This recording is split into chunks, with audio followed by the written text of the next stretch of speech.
Chapter 271. Why can't we just die? We're also men of the Fong family, Fong Yingying roared angrily. After a pause, he stared blankly at Yi Ro and said, "Did you just say, we're from the Fong family?" "Shut up." Yi Ro stared at Fong Yingying fiercely, like a female leopard that was about to go crazy and bite someone.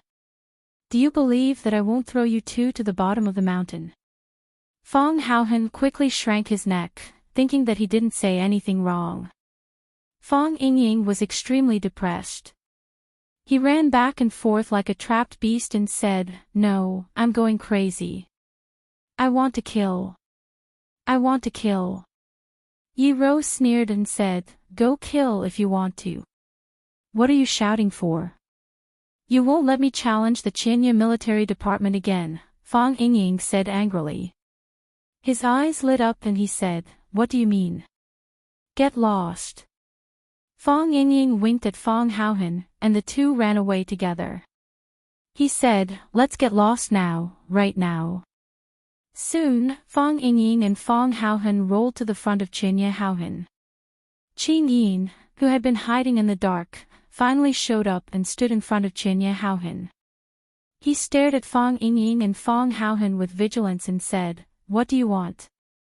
Qin Yin had been studying the Huaxia culture with his master, but his Huaxia language was not standard, so he had to listen very hard to understand. Of course, Fong Yingying and Fong Haohan didn't want to understand too well. Fong Yingying pointed at Qinya Haohan and waved his fist at him. "I want to challenge you," Fong Yingying said. Qinya Haowu was furious. Although he didn't understand what Fong Yingying was saying, he could understand Fong Yingying's actions. He raised his sword and was about to accept Fong Yingying's challenge. Qin Yin blocked Qinya Haowu once again, then looked at Fong Yingying and said, "I challenge you. Your target is me." Fong Yingying was amused. He pointed at Chiba Haomu and said, "Why doesn't that little bastard dare to accept the challenge? Is he afraid of losing?" "He's still a minor," Qin Yin said. "Are you going to bully a child?" Fong Yingying was stunned and said, "I'm also a child. What's wrong with a child challenging another child? Why can't he fight with me?" Qin Yin carefully looked at Fong Yingying's chubby face. He really couldn't treat him as a child. "Tell him to admit defeat," Fong Yingying said. "If you tell him to admit defeat, I won't challenge him." "I'll challenge you." "What is he saying?" Qinya Haowu stood behind Qin Yin and asked in an unfriendly tone. "They want to challenge you," Qin Yin said. "Damn it." Qinya Haowu sneered. "Tell them that I accept their challenge. If you die, what's the point of your father winning this match?" Qin Yin asked. Qinya Haowu's face alternated between green and white. He hesitated again and finally said to Qin Yin, "I'll leave this matter to you. Don't let down the prestige of a martial artist." Although Qinya Haowu was young and impetuous, he wasn't an idiot. His father was beating up Fong Yan. At this time, Fong Yan's two friends took the initiative to come to him, obviously wanting to get back at him. He wasn't afraid of such a challenge, but what if those Huaxia people cheated? One of them was fat and chubby, the other was skinny and shriveled, both of them were obviously not good people. Qin Yin sighed in relief. He was afraid that this young man would do something stupid. Qin Yin looked at Fong Yingying and spoke in a tone that was neither servile nor overbearing. "He's willing to admit defeat. He's no match for you right now. Do you have any backbone?" Fong Yingying was furious. His opponent's choice made him very disappointed and regretful. In his estimation, after hearing his challenge, the brat should have drawn his sword in anger, only to be beaten to a pulp. He didn't think he'd admit defeat like that. Qin Yin's head was hidden under his hoodie, so his expression couldn't be seen. He looked at Fong Yingying, made an inviting gesture and said, "I know what you want to do. I don't mind being tricked. If you want to challenge me, I'll accept." Fong Yingying nodded and said, "That would be for the best." I just want to kill someone, as long as it's one of your people, as you wish, Qin Yin replied. After that, his body disappeared, then reappeared behind Fang Yingying, slashing at Fang Yingying's neck. Fang Yingxiong spun on the spot like a fat spinning top. He cleverly dodged the saber and sent a palm strike towards Qin Yin's chest. Qin Yin didn't think that this fatso would have such quick reflexes and speed. From Qin Yin's perspective, this guy's speed should be about the same as his own. This was the most agile fatso that Qin Yin had ever come into contact with. Once his attack failed, he turned around and ran. Qin Yin was a jonin, as well as a hitman. So he knew when to advance and when to retreat. Fang Yingying had no way to vent his anger, so how could he just let him go? Using his cross-plum blossom steps, he quickly ran towards Qin Yin.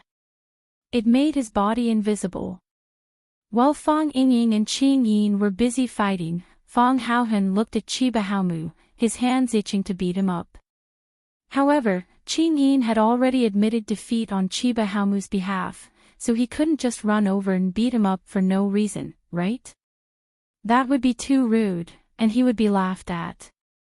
So, Fang Haohen looked at Chiba Haomu and said, I want to challenge you, do you accept my challenge? Bastard! What the hell do you Huaxia people want? Chiba Haomu was really angry. He knew that these guys didn't have good intentions, but he couldn't understand Huaxia language, so he couldn't express his anger. Even if he shouted, it was in English. He knew that if he spoke Japanese, the vegetable in front of him wouldn't be able to understand. Fang Yingying was tall and thin, like a small tree. In Chiba Haomu's eyes, he was a vegetable. Fang Haohen was overjoyed and shouted, What? You accept my challenge? You want to fight me to the death? If that's the case, let's fight. So, Fang Haohen happily rushed towards Chiba Haomu. He didn't understand English, but he knew that the old guys watching on the sidelines didn't either. How many times did he get up after being knocked down? Fang Yan couldn't remember, but Yi Ro remembered it clearly. The 9th time. This was the 9th time that Fang Yan was sent flying by Chiba Haomu. Sometimes, Fang Yan could get the upper hand. For example, he hit Chiba Haomu's chest with his palm, scratched his shoulder with his claw, or even forced him to take 2 steps back when the two of them collided. But most of the time, Fang Yan was at a disadvantage. He attacked fiercely and fought with Chiba Haomu in such a way that he almost didn't care about his own life. It seemed really stupid to hurt one's own life. But he didn't care. I've been smart my whole life. Let me be stupid this time, Fang Yan said to himself. When Chiba Haomu came to challenge him, he knew that he couldn't retreat. He couldn't admit defeat. He had persisted until now with the stubbornness of a child. Didn't it look stupid?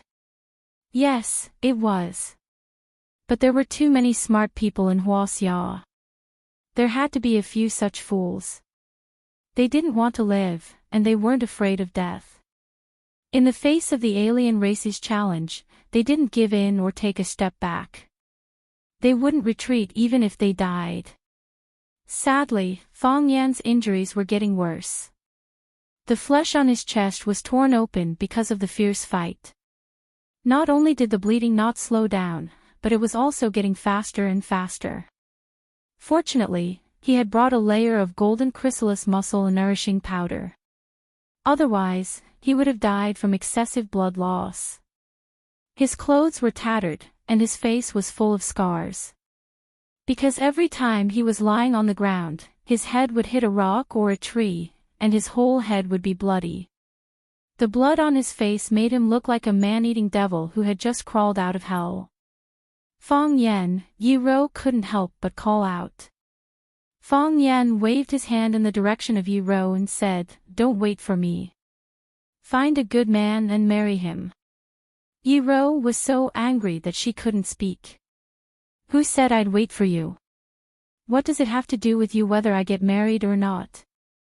Fong Yen stood in front of Chiba Haomu for the 9th time.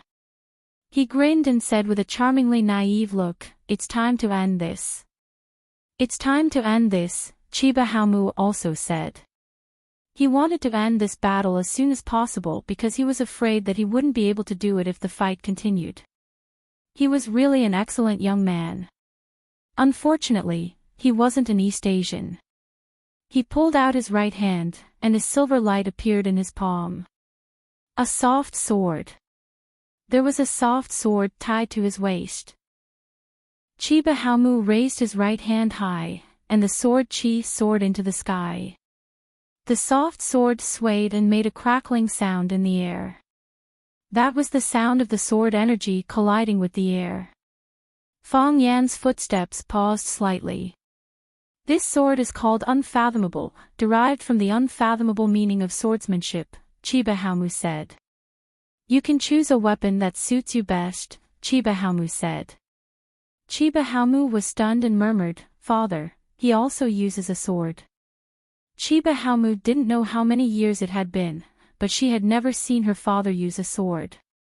She thought that the sword had merged with her father's body, and everyone else said so.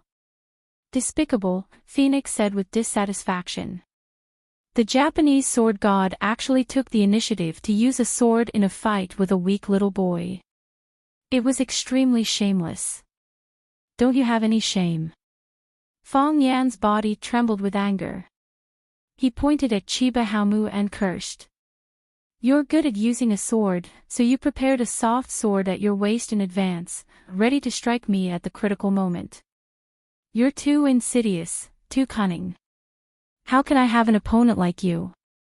Fong Yan took out a silver ball from the leather bag at his waist and said, "Fortunately, I was prepared. Otherwise, I would have died because of you. This bullet is called Sha Dan, because it won't explode unless I press it," Fong Yan said. As he spoke, he pressed a miniature button on the silver bullet and threw it at the location of the Chiba Shinobi Division. Chapter 272. As a descendant of an ancient martial arts family, Fong Yan admired the most about living a heroic life and dying a carefree death. Of course, he couldn't do either of those things. If someone wanted to write an epitaph for him after his death, it could only be written, "A cheap and shameless man." Or it could be said that people who lived longer were really cheap. Fong Yan had always thought of himself as a smart person, but smart people also made mistakes. For example, Fong Yan had made a mistake now. When he threw the silver fool in his hand at Chiba Shinobu had already disappeared from his original position. Too fast. Chiba Shinobu's speed was too fast. Before the fool had time to explode, he had already dodged it. This kind of hot weapon was extremely lethal to ordinary people, and it was impossible to defend against it. But for Fong Yan and Chiba Shinobu, it really wasn't very useful. Because the reaction speed of the weapon couldn't keep up with the reaction speed of their bodies. This was an era where hot weapons were king, but it was also an era where hot weapons were in the hands of the people who controlled them. The long sword was like a spitting spirit snake, fiercely attacking Fong Yan's chest. Fong Yan's body retreated again and again, not daring to touch the sharp edge of the sword. If it was Fong Yingying using the sword, Fong Yan was 90% sure that he could stop the sword. If it was Fong Haohan using the sword, Fong Yan was 80% sure that he could snatch the sword. If it was Chiba Shinobu using the sword, and Fong Yan still had to use his flesh and blood to fight, there was a 100% chance that this sword would cut off his limbs. Chiba pushed off the ground with the tip of his foot and flew forward. Like a white ape hunting its prey, he stabbed at Fong Yan's chest, lianchuan, zigong, abdomen, middle wrist, tai, and other major acupoints. The tip of the sword wavered, like a spirit snake looking for a gap to bite. The buzzing sound was endless, bringing great psychological pressure to people. Fong Yan suddenly stood still. He stretched out his hand and tore the robe off his body. He waved his robe to wrap around the soft sword. With a flick of his wrist, the white robe was cut into countless pieces. Just as he was about to follow up with another attack, a strange sound came from behind him. Without thinking, he slashed out with his sword. Bang! The silver foolish egg was split open, and the green liquid inside splashed everywhere. I've been tricked. Of course, Fong Yan knew that Sha Dan's speed couldn't keep up with the speed of the Thousand Leaves army. If the sword god was so easy to kill, the armory could use this kind of hot gun to rob all the masters in the world. Therefore, when he threw the silver bullet, Fong Yan curled his finger a little, and there was a little spinning force in it. It was like the roundhouse ball in table tennis. When you saw the opponent's ball was about to jump in front of you, you hit it with your racket, only to find that the ball's trajectory had changed again and actually jumped out from under your racket. The silver bullet passed by Thousand Leaves army. Thousand Leaves army thought that the crisis was over. But he didn't know that the real crisis hadn't arrived yet. When Fong Yan took off his clothes to wrap around his soft sword, it was to create pressure on him so that he didn't have too much time to pay attention to what was flying behind him. When the two sides were fighting fiercely, something flew behind them. Thousand Leaves army mistook it as a sneak attack and slashed at it. He was very confident in his swordsmanship. It was also because of his overconfidence in his swordsmanship that he broke the silver ball and released the green liquid inside. This was also what Fong Yan wanted to achieve. Originally, he was too embarrassed to take it out, but the old guy Thousand Leaves army was shameless enough to take out his sword to slash people, so Fong Yan naturally used his secret weapon. But it was a little too shameless. The body of Thousand Leaves army's sword was like his body. When the sword touched the flying object, he already knew that the situation was not good. He flew to escape, but Fong Yan used the stick formula of Tai Chi to hold him back and make him unable to move. Thousand Leaves army suddenly used his chi, and the wide-sleeved robe on his body was vigorously peeled off and took the initiative to stick to the green liquid. Most of the liquid was blocked by the clothes filled with chi. After a large area of the clothes was corroded, the liquid fell to the ground. There were also a few green dots that were not blocked by the clothes and landed on Chiba Shinobu's naked upper body. Sizzle, it was the sound of flesh and skin being corroded and burned. As the green liquid entered, the flesh and bones would be burned out. Until the effect of the drug completely disappeared. Even Thousand Leaves army, who was made of iron and steel, looked ferocious when suffering this kind of pain, and his body was trembling in pain. But he didn't say a word. He held the sword and went straight to Fong Yan's eyes. The severe pain in his body completely enraged Thousand Leaves army. He also had to use more crazy attacks to relieve the pain of his flesh and bones being melted, which was simply unbearable for human beings. Compared with this kind of pain, the so-called 10 most cruel men of the Qing dynasty were nothing. When Thousand Leaves army attacked wildly with his sword, the smile on Fong Yan's face disappeared. He closed his eyes again and let the long sword stab into his eye hole. The heart of Tai Chi was used again, and the Tai Chi domain appeared again. The world became still, like an ink painting hanging on the wall. The color of the mountain soil, the trembling grass, the chirping of insects and birds, everything was clearly visible. The tip of the sword no longer trembled. It turned out that it had always been in this state, and all the phantoms were deceiving. The blade arrived in an instant, trying to pierce Fong Yan's pupils. Fong Yan's expression was solemn, and he slowly reached out his hand. Clang! There was a sound of gold and iron colliding. One of Fong Yan's fingers touched the blade of the sword. His head and the blade of the sword crossed. It was the sword that should have pierced Fong Yan's eyes, but the sword didn't twist, and Fong Yan's head didn't twist either. They met each other in a straight line, but they just strangely missed each other. Paw! Fong Yan slapped Thousand Leaves army's abdomen with his palm. It was a light, soft palm that did not contain any strength. It was more like a touch than a slap. Before Chiba Shinobu could react, his stomach suddenly became extremely hot. His abdomen was protruding as if someone had stuffed a child inside. Puff, his stomach was like a balloon that was full of air, and it suddenly rose high. Paw! The balloon exploded, and his stomach sank again. Take advantage of his weakness and kill him. Fong Yan took advantage of the fact that Chiba Shinobi was unable to move and kicked him in the face. Thousand Leaves Army's body flew backward, and after landing, he still staggered back. After taking more than a dozen steps back, he stopped in a sorry state. The soft sword in his hand was stabbed into the ground, and the body of the sword was hard and straight to support his body. Dark red blood flowed from the corner of his mouth, and then it became a darker purplish black. This was the first time that Thousand Leaves Army was sent flying by Fong Yan. This was also the first time that Thousand Leaves Army bled in front of Fong Yan. Beautiful. An old man in the darkness laughed. This kid is interesting.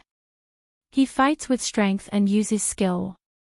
He only uses skill and doesn't use strength. He looks like a sissy. If he only uses strength and doesn't use skill, he's just a brute. He'll never be able to achieve anything great. Old thing, don't you know shame? This kid used a bomb to blow people up. This is a sneak attack. It's a shame to be associated with him. What do you know? That old guy doesn't use a sword. That's a cold weapon my ass. Go and touch the sword in his hand. I'm afraid it's hotter than burning coals.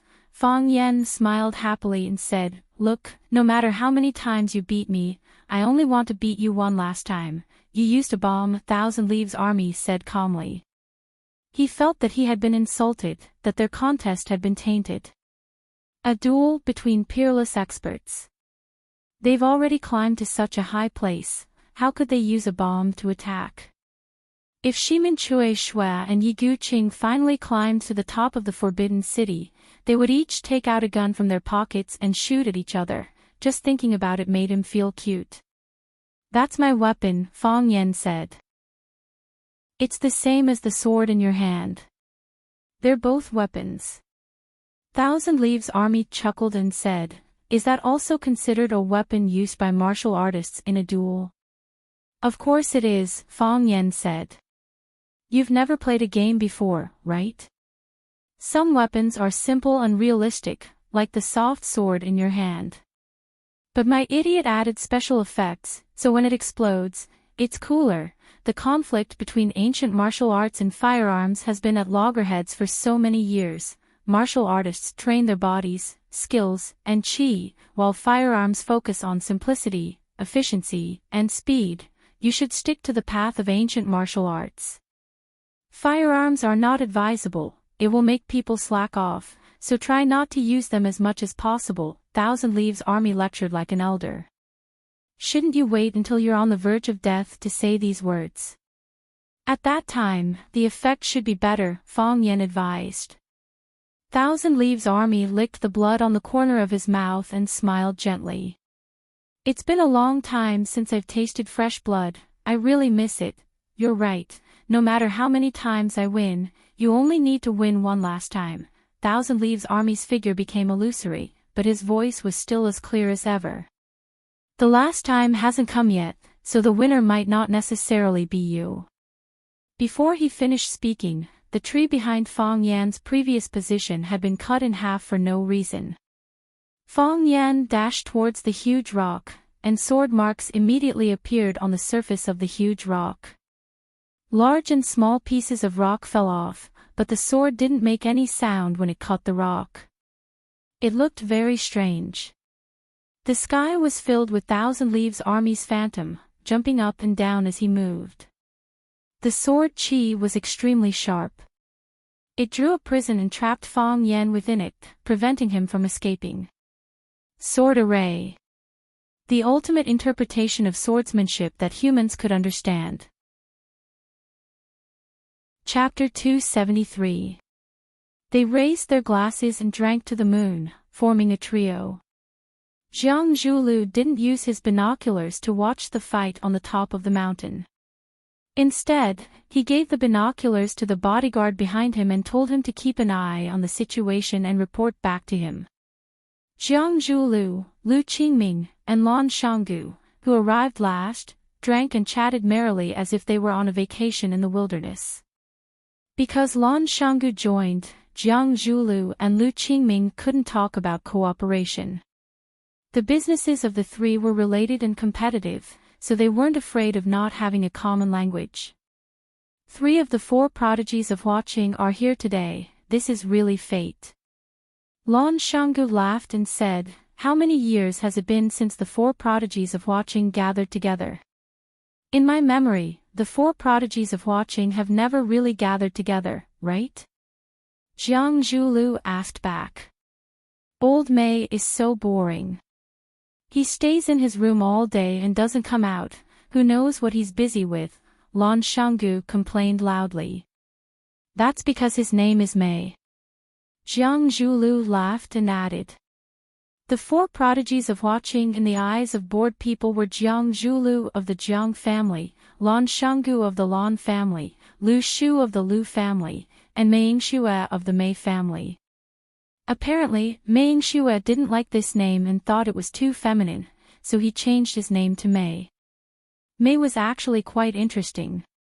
He went into business and became a business genius.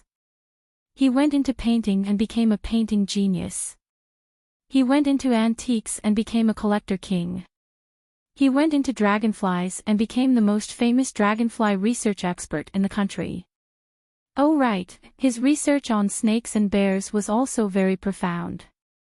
He published many influential papers both at home and abroad. No one knew what he was researching now. They only knew that the last paper he published was related to body fragrance, so everyone knew that he was researching women's body fragrance. He rarely appeared in public.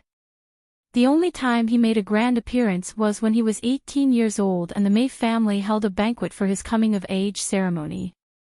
Because of his handsome appearance, he immediately captured the hearts of countless young ladies.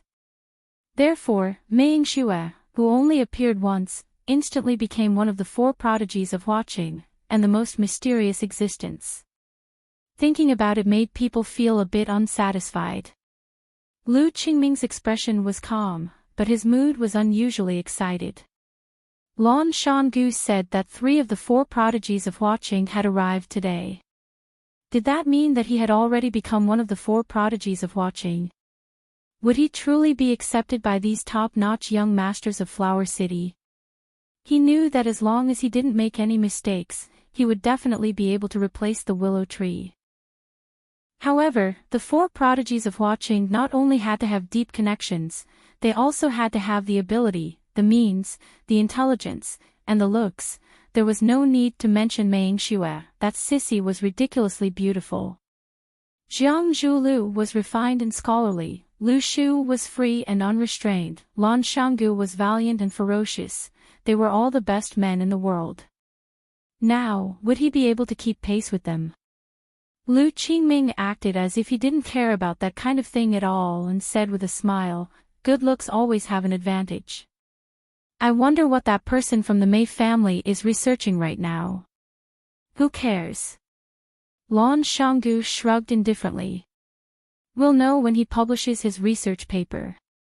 Jiang Zhulu laughed and said, "He is a wonderful person." Lu Qingming pointed to the top of the mountain and said, "Is that person up there not a wonderful person?"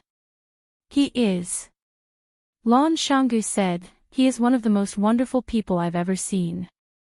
Jiang Zhulu looked at Lan Shanggu thoughtfully and said, "Does your Lan family really want to ride on his coattails that much?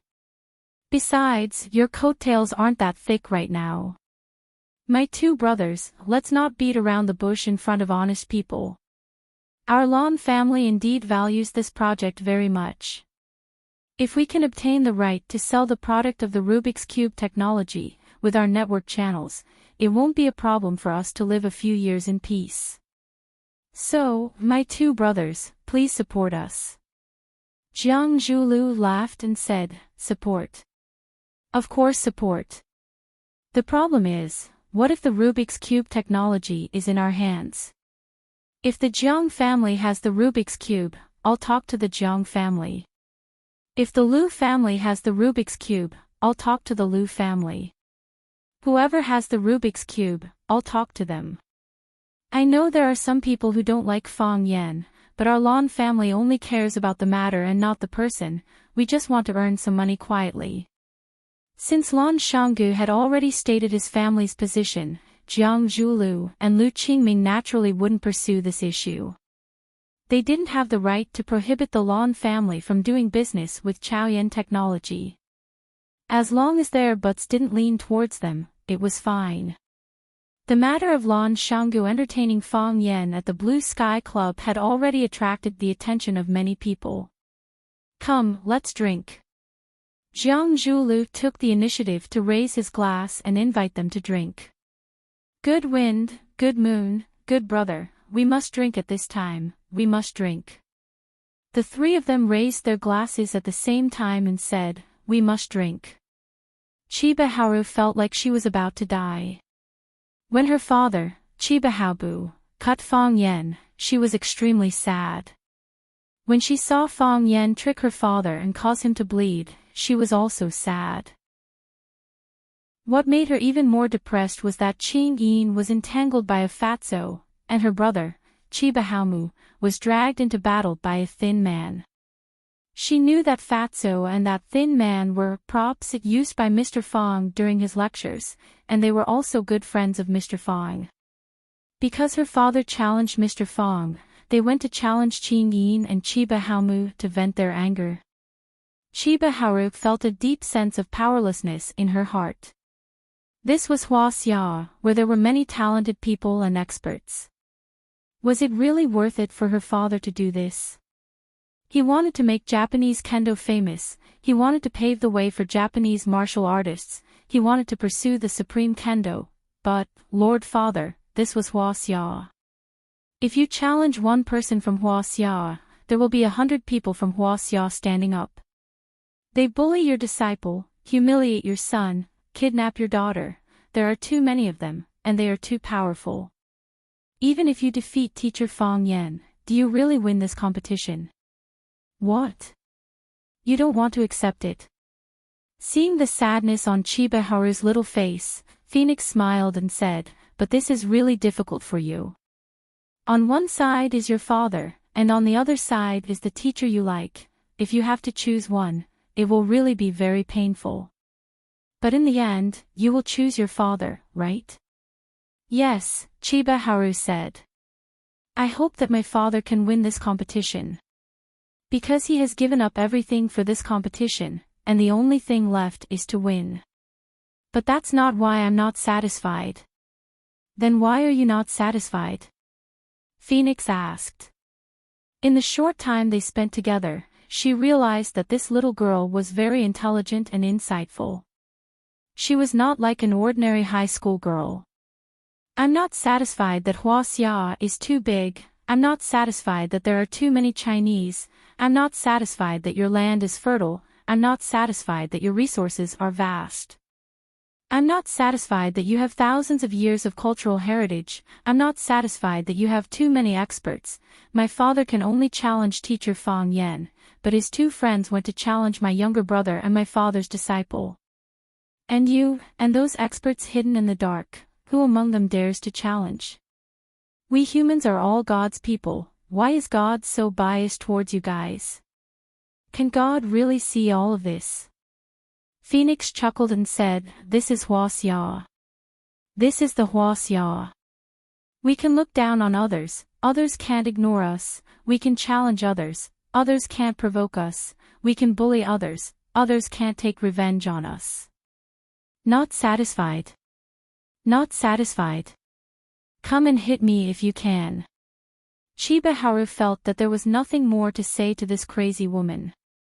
Phoenix patted Chiba Haru's head and said, actually, you can also become a Huaxia person. For example, you can marry a Huaxia man. No, I'm Japanese, Chiba Haru said with a determined expression. Fong Yingying was the fastest fatso in the world.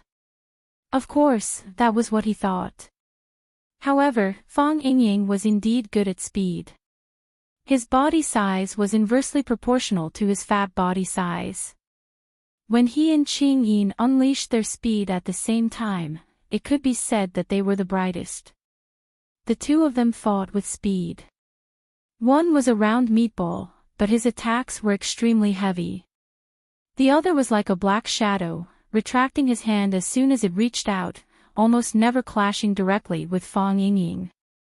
Fong Yingying's consecutive frontal attacks were all dodged by Qing Yin. He was extremely angry, clenching his teeth as he charged towards Qing Yin. This bastard, if you're so good, let me give you a few solid punches. What kind of hero are you running around all the time? Thinking that he couldn't be considered a hero, Fong Yingying felt a bit better. Not everyone could be a hero. On Fong Haohen's side, the battle was even more intense. No, it was a shouting match. Fong Haohen sent Qinya Haowu flying with a thunderous punch and shouted, "You despicable bastard, you dare to use the monkey steals the peach to ambush me, you want to cut off my descendants. I'll fight you to the death." Fong Haohen used the bone-shrinking hand to slap Qinya Haowu's chest, causing him to spit out blood. He shouted even louder, "You dare to insult my mother? Even though I don't know who my mother is, I respect her a lot, I'll fight you to the death." Fong Haohen kicked Qinya Haowu's balls, looked at his twisted face and cursed, "You despicable bastard, you dare to use the monkey steals the peach to ambush me? You want to cut off my descendants? I'll fight you to the death." Yi Ro stomped her foot on the side. "This idiot, you've already used this excuse just now." Bam! Fong Haohen punched Qinya Haowu's face and angrily said, "You dare to call me ugly? How am I ugly? How am I ugly? I'm so skinny, how can I be ugly?" Qinya Haowu could no longer hear what Fong Haohen was shouting. He fell on the pile of rocks, foaming at the mouth and covered in blood. Chapter 274. On the rugged mountain path, a row of black-clothed people moved quickly and silently. They were climbing the back mountain of One Sword Peak, which didn't even have a mountain path. It was a completely deserted area. Thorns, poisonous insects, steep slopes, and rocks that could fall at any time. It was a hair-raising walk. This group of black-clothed people were dressed uniformly and strangely. They wore black hats that looked like swimming caps, and they wore tight-fitting black fiber uniforms. Each of them carried a barrel-shaped bag. With one person in the lead, everyone followed. The black-clothed person in the lead looked up and waved his hand. The group of black-clothed people behind him immediately spread out and entered the dark mountain. They came without a shadow and left without a trace. Apart from a few lonely birds that were occasionally startled, no one knew the secret of their arrival. Chiba Bing's body soared into the air, slashing left and right with his sword. There was no sound, no shadow, only the sword energy could be seen. The trees behind Fong Yen, the rocks that he dodged, the flowers and grass on the trees were all cut into pieces by the sword energy. Fong Yen took a step forward and slashed at his chest. Fong Yen quickly retreated, and another sword slashed at his back. Fong Yen spun on the spot and slashed at the top of his head. Because of the formation, there was nowhere to hide. Fong Yan's space to move became smaller and smaller. This was also Chiba Bing's deliberate intention. When he was only 3 feet away, he would enter a dead end. No one in the world could save him. Fong Yen had already used Drunken Crane riding the wind to the extreme. His body was like a small boat on the ocean.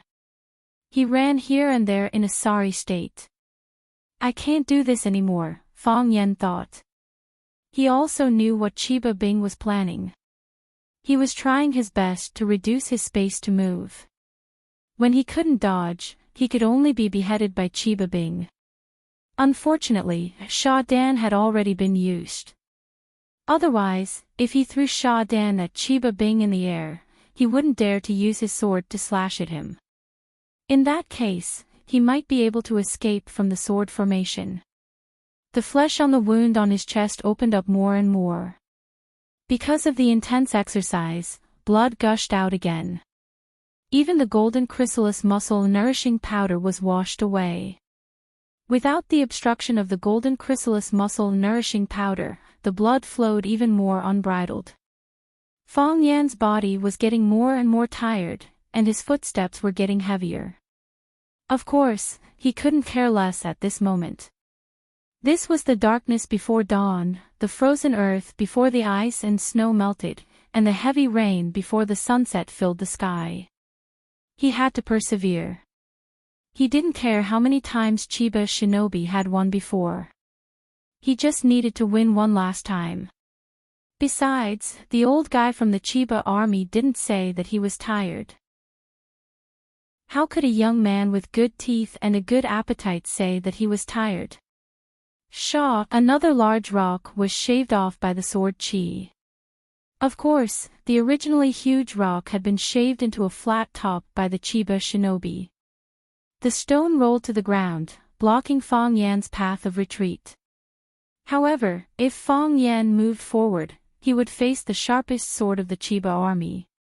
He couldn't move to the left because the Chiba army's sword chi still remained there. He couldn't move to the right because the Chiba army had just withdrawn his sword from the right.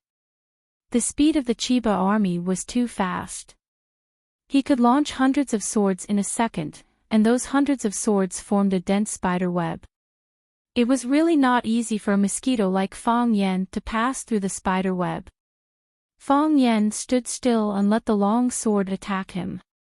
The Chiba army didn't disappoint Fong Yan and slashed at his neck. This was a horizontal sword. Perhaps because of the excitement of drinking blood, the long sword, which had been silent all this time, actually let out a long cry. Fong Yan closed his eyes and displayed the heart of Taiji again. The Taiji domain was fully displayed, bringing him into another world. He was not convinced. He wanted to try again. He wanted to try again to see if the Chiba army's sword was faster or if his hands were faster in the Taiji domain. He could only try again because in his skill box, only the heart of Taiji had a chance to match the unique skill of the Chiba army's sword array. The heart of Taiji was a domain, and so was the sword array. Now, Fong Yan was going to use his own domain to fight against the Chiba army's domain. This was one of his few options. Puff, the clothes on Fong Yan's body, which had long been cut into pieces by the sword chi, burst open, and he blocked the front of the Chiba army. At this time, Fong Yan's upper body was completely naked. Of course, this move was very difficult, so it was recommended not to easily imitate it. Some people could only shake the clothes on the upper half of their bodies, while others couldn't control it well and shook the lower half of their bodies. The wind blew on their buttocks, and their balls were exposed. That would be too embarrassing. The Chiba army didn't even look at it. He even imitated Fong Yan and closed his eyes. Two pretentious fellows, someone cursed in the darkness. But this time, no one responded. Whether it was Yuan, Phoenix Chiba, and the others on the surface or the unknown person hiding in the darkness, everyone was waiting. They were waiting for the most intense battle to arrive, waiting for the peak collision between the successor of Taiji and the Japanese sword god. The Chiba army's body finally appeared in the darkness. His expression was serious, but his hand that was wielding the sword was calm. He had long reached the state of being one with the sword. These swords were his hands, his feet, and a part of his body. No matter how long he used them, or how intense the movements he did, he still had absolute control over them. In Fong Yan's Taiji domain, the Chiba army's face and sword were clear. Fong Yan could even see his naked upper body. Even the few hairs on his chest and the two little eyes were undisguised in Fong Yan's mind. Fong Yan quickly diverted his attention. He had looked at the wrong place just now and almost kicked him out of the Taiji domain. The speed of the sword was very fast, but in Fong Yan's mind, it seemed to be moving slowly. Yes, in this domain, the speed of all objects was slower than the speed of Fong Yan's eyes. Because he was the only king in this world. Whoosh, suddenly, the speed of the sword increased. If the speed was 1 in the past, it had increased to 9 now. It was getting faster and faster, so fast that Fong Yan's eyes couldn't keep up with the speed. The sword also became more and more blurry. He could no longer see the trajectory of the sword clearly. This shocked Fong Yan. He had never encountered such a thing before. Could it be that in his Taiji domain, he was no longer the king, but was being controlled by someone else? Whoosh, Fong Yan's mind suddenly exploded, and a colorful rain of stars fell. They flew about, drawing one beautiful arc after another in his boundless mind.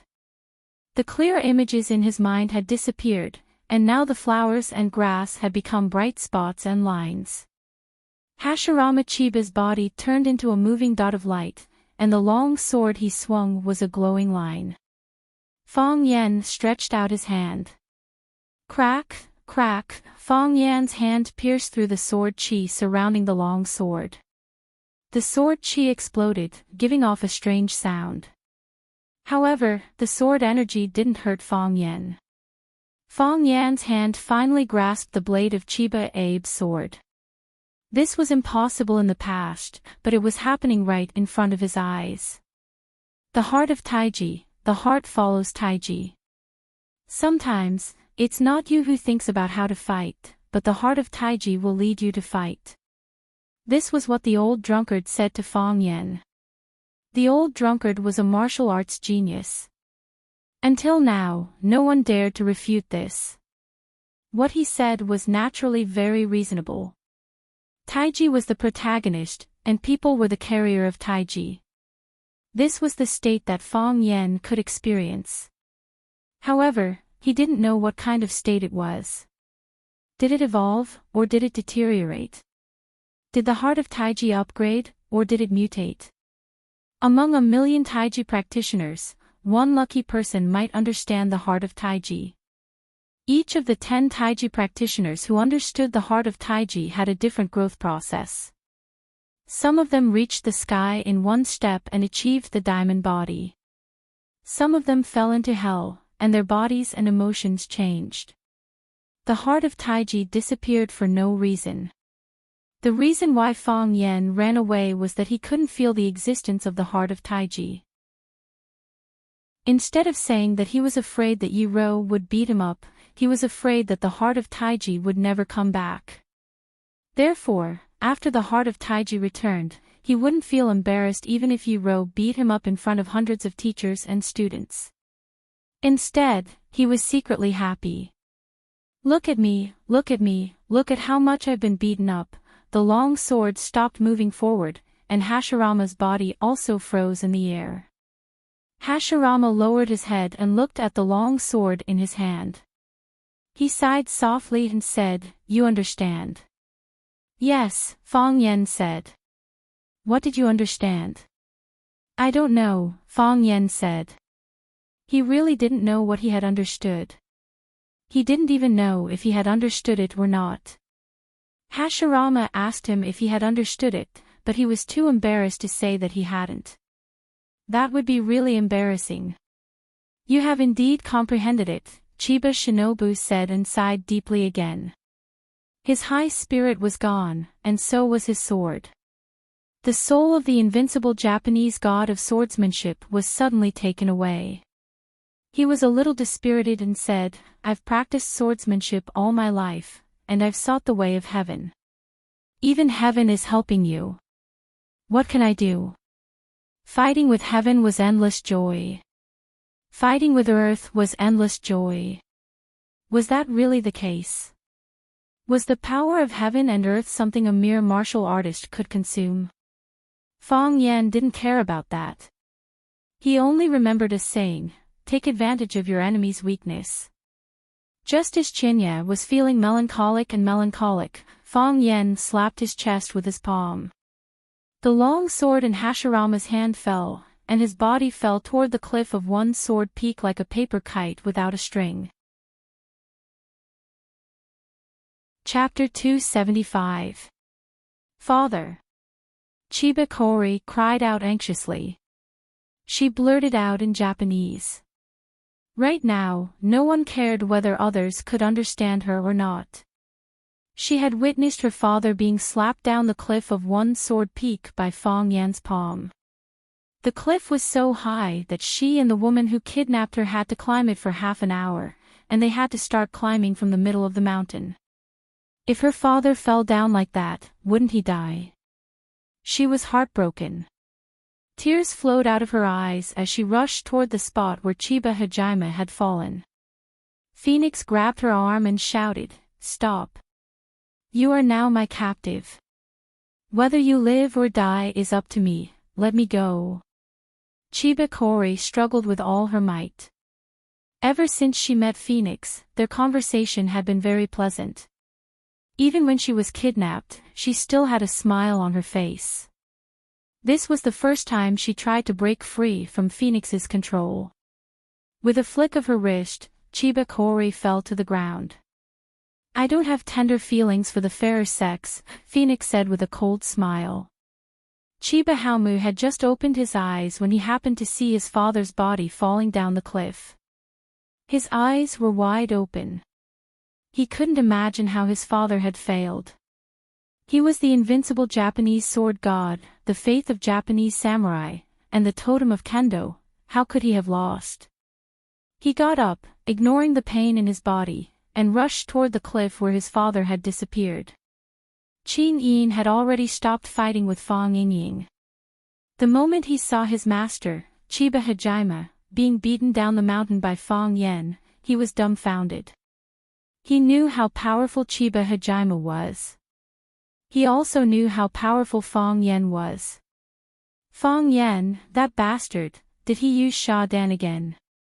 Fong Yingying was also dumbfounded. He was really dumbfounded. He didn't expect Junior Martial Uncle to win. How did Junior Martial Uncle win? Logically speaking, Junior Martial Uncle should not be able to defeat the Chiba army. This kind of thing did not make sense at all. In the beginning, Junior Martial Uncle had offended so many masters with his vicious tongue. Should he and Fong Haohan run away tomorrow or not? Because he was thinking about this problem, he forgot to take the opportunity to deal a harsh blow to Qin Yin. Therefore, it could be proven that he was truly a fool. Qin Yin only snapped out of his daze when he saw Qianye Haowu crawling up from the ground and about to jump off the cliff. Using his full speed, he grabbed Qianye Haowu, who was about to fall from the sky, and pulled him back.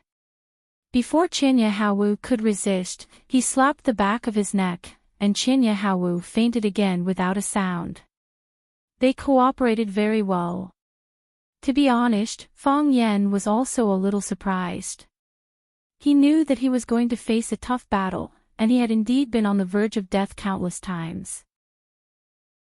However, the sudden appearance of this state and the mutated Taiji heart made him completely unable to control it. In other words, he didn't even know if such a state would appear again in the future. Of course, even though he was confused, he still had to grasp the key point at the crucial moment. He knew what he should do and what he shouldn't do. What he should do was not to stand there in a daze, but to jump off the cliff with Qianye Haowu. Fong Yan also jumped off. Phoenix said to Qianye Haowu, who was still trying to crawl up from the ground, "Don't worry, your Mr. Fong jumped down to save your father."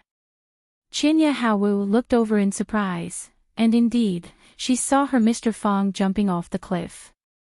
However, she didn't notice that when Phoenix said that, there was a trace of pity in her eyes. Not much, just a trace. Qianye Haowu's falling speed was not fast, and he was still thinking about using his body's strength to control the inertia of the falling object. In this aspect, he did very well. He moved his feet and released his energy, using it to increase his buoyancy. If he wore the wide-sleeved robe that had not been blown up, he would look like those immortals who flew in the wind in the valley. This action was really cool. Fong Yan fell very fast, because he needed to be fast. Qinya Haowu was sent flying by Fong Yan's palm, which was a passive acceptance. As long as it was something that was passively accepted, everyone would be reluctant to do it. Qinya Haowu didn't want to fall to the bottom of the valley, so he wanted to use his personal cultivation strength and the saplings and vines on the cliff to jump back to the top of the mountain. As long as he was given a small leverage point, he could soar to the sky again. He stood in front of Fong Yan again. He still wanted to fight, and he didn't want to admit defeat. Fong Yan thought the same. He also wanted to fight, and he didn't think that Qinya Haowu had lost. As long as he was alive, he wouldn't lose. It wasn't easy for him to defeat him. If he didn't take the opportunity to kill him, what if he challenged him again after he recovered? What if he shamelessly challenged Fong Yingying and Fong Haohan? What if he challenged Yi Gentle, that wild woman? Fight! Keep fighting. I won't stop until I kill him. The matter was in free fall, and Fong Yan himself used the 1,000 caddies fall in this movement. Fong Yan's body fell at a high speed, like a big cannonball shot by someone from the top of the mountain. He landed on the top of Qinya Haowu's head and kicked at the top of his skull. If this kick landed, Qinya Haowu's head would be stomped into his stomach. Qinya Haowu waved his arm, and his body moved inward by 10 feet. It was only because of this subtle balance that Fong Yan's heavy body fell below him. Qinya Haowu laughed wildly and shouted, "You came at the right time. I was worried that there was no one to accompany me on the long mountain road. It's too lonely to be alone." As he spoke, he had already kicked 32 times at Fong Yan's head, face, and spine. He exerted his strength very well. Even though he was doing gravitational movements, he still managed to keep his body above Fong Yan's head. Fong Yan kept using his hands to parry, and it was very difficult for him to avoid Qinya Haowu's killing moves. Crack! An extended sapling was knocked down by Fong Yan's body. It was at the moment when his back touched the sapling that Fong Yan's body had already sensed it. He straightened his body and rushed up again with the force of the collision. This was the realm of masters. As long as they were given a drop of water, they could turn it into a whole ocean. As long as they were still breathing, they might have the opportunity to kill your whole family. Fong Yan punched out with a single fist, just like Ultraman's cold and aloof appearance when he was summoned. The difference was that one was charging from the sky to the ground, while the other was charging from midair to the sky. Qinya Haowu's right foot straightened and stabbed toward Fong Yan's fist like a sharp sword. He wanted to cut off Fong Yan's fist and split his whole body in half from top to bottom. Don't be fooled by the fact that he was only using one leg. That leg was his invincible sword. Boom! Fong Yan threw out a punch and forcefully hit the tip of the foot that Fong Yan had stretched out. Qinya Haowu's foot shrank, and the shoe on his foot suddenly disappeared. Before he could fully display his sword energy, Fong Yan had already hit him with all his strength. Qinya Haowu's body also rose, but he was hit by Fong Yan. He stretched out his hand, and a handful of leaves fell into his palm. With a flick of his finger, a leaf silently pierced toward the center of Fong Yan's eyebrows. Flying flowers and leaves could hurt people. This was the strength of Qinya Haowu. It was the same principle as when Fong Yan penetrated the paper with his internal force and disfigured the willow tree. Fong Yan punched out and sent the leaf flying. Qinya Haowu flicked out 2 more leaves in a row. After they were sent flying by Fong Yan, the leaves suddenly rained down on Fong Yan. In the hands of Qinya Haowu, each leaf was a small sword. He used these countless small swords to form a sword formation and covered the top of Fong Yan's head. People had very little space to move in the air. The way up was blocked by the sword formation. If he dived down, he would be chased by these Yi Jian, which had been penetrated by the fierce energy. Even if Fang Yan fell to the bottom, these Yi Jian would not necessarily lose all their aggressiveness and would still cause fatal damage to Fang Yan. This was Qinya Haowu, the Japanese sword god who could not be underestimated at any time. Fang Yan was really angry. He knew it. He knew that this old guy was not a good guy. You have already failed and been thrown off the cliff. Do you still want to be so powerful? Do you still want to create so much trouble for people? It was so late now, and the audience was tired of watching. The ultimate move should have been used up. Can't you just obediently let me kill you? Do you have any professional ethics? Do you have any competitive spirit? What kind of match would go on and on like this? Fang Yan felt that he had to use his ultimate move and secret weapon. This old guy's spirit of resistance was too strong. He suddenly exerted force, and the pants on his lower body were shaken off by him. Hiss! When the pants flew off his body, there was a loud sound of cloth ripping. He grabbed the pants that could only be called cloth that was about to be blown away by the mountain wind and waved it at the small leaf sword that was coming toward his head. Clap, clap, clap, clap. The pants that were penetrated by true qi and the leaves that were penetrated by sword qi collided with each other, making continuous sounds. If you were lucky enough to see this scene from a distance, you would be surprised to see a naked guy grabbing something and attacking another guy with his upper body bare. The naked guy ran fast, and the naked guy chased even faster. Their fight looked very fierce and ambiguous. If they were not in love, they would never do such a thing. When Fang Yan pulled up his pants and slapped all the Yi Jian away, he also felt a little sad. Damn it, I didn't shake it well just now, and my underwear was also shaken off. Chapter 276. Everything on TV was a lie. This was Fang Yan's profound experience. In the past, when he watched TV, once the hero transformed into Super Saiyan, he would clench his fists and shout, and with a strong shake of his body, his coat and pants would fly off.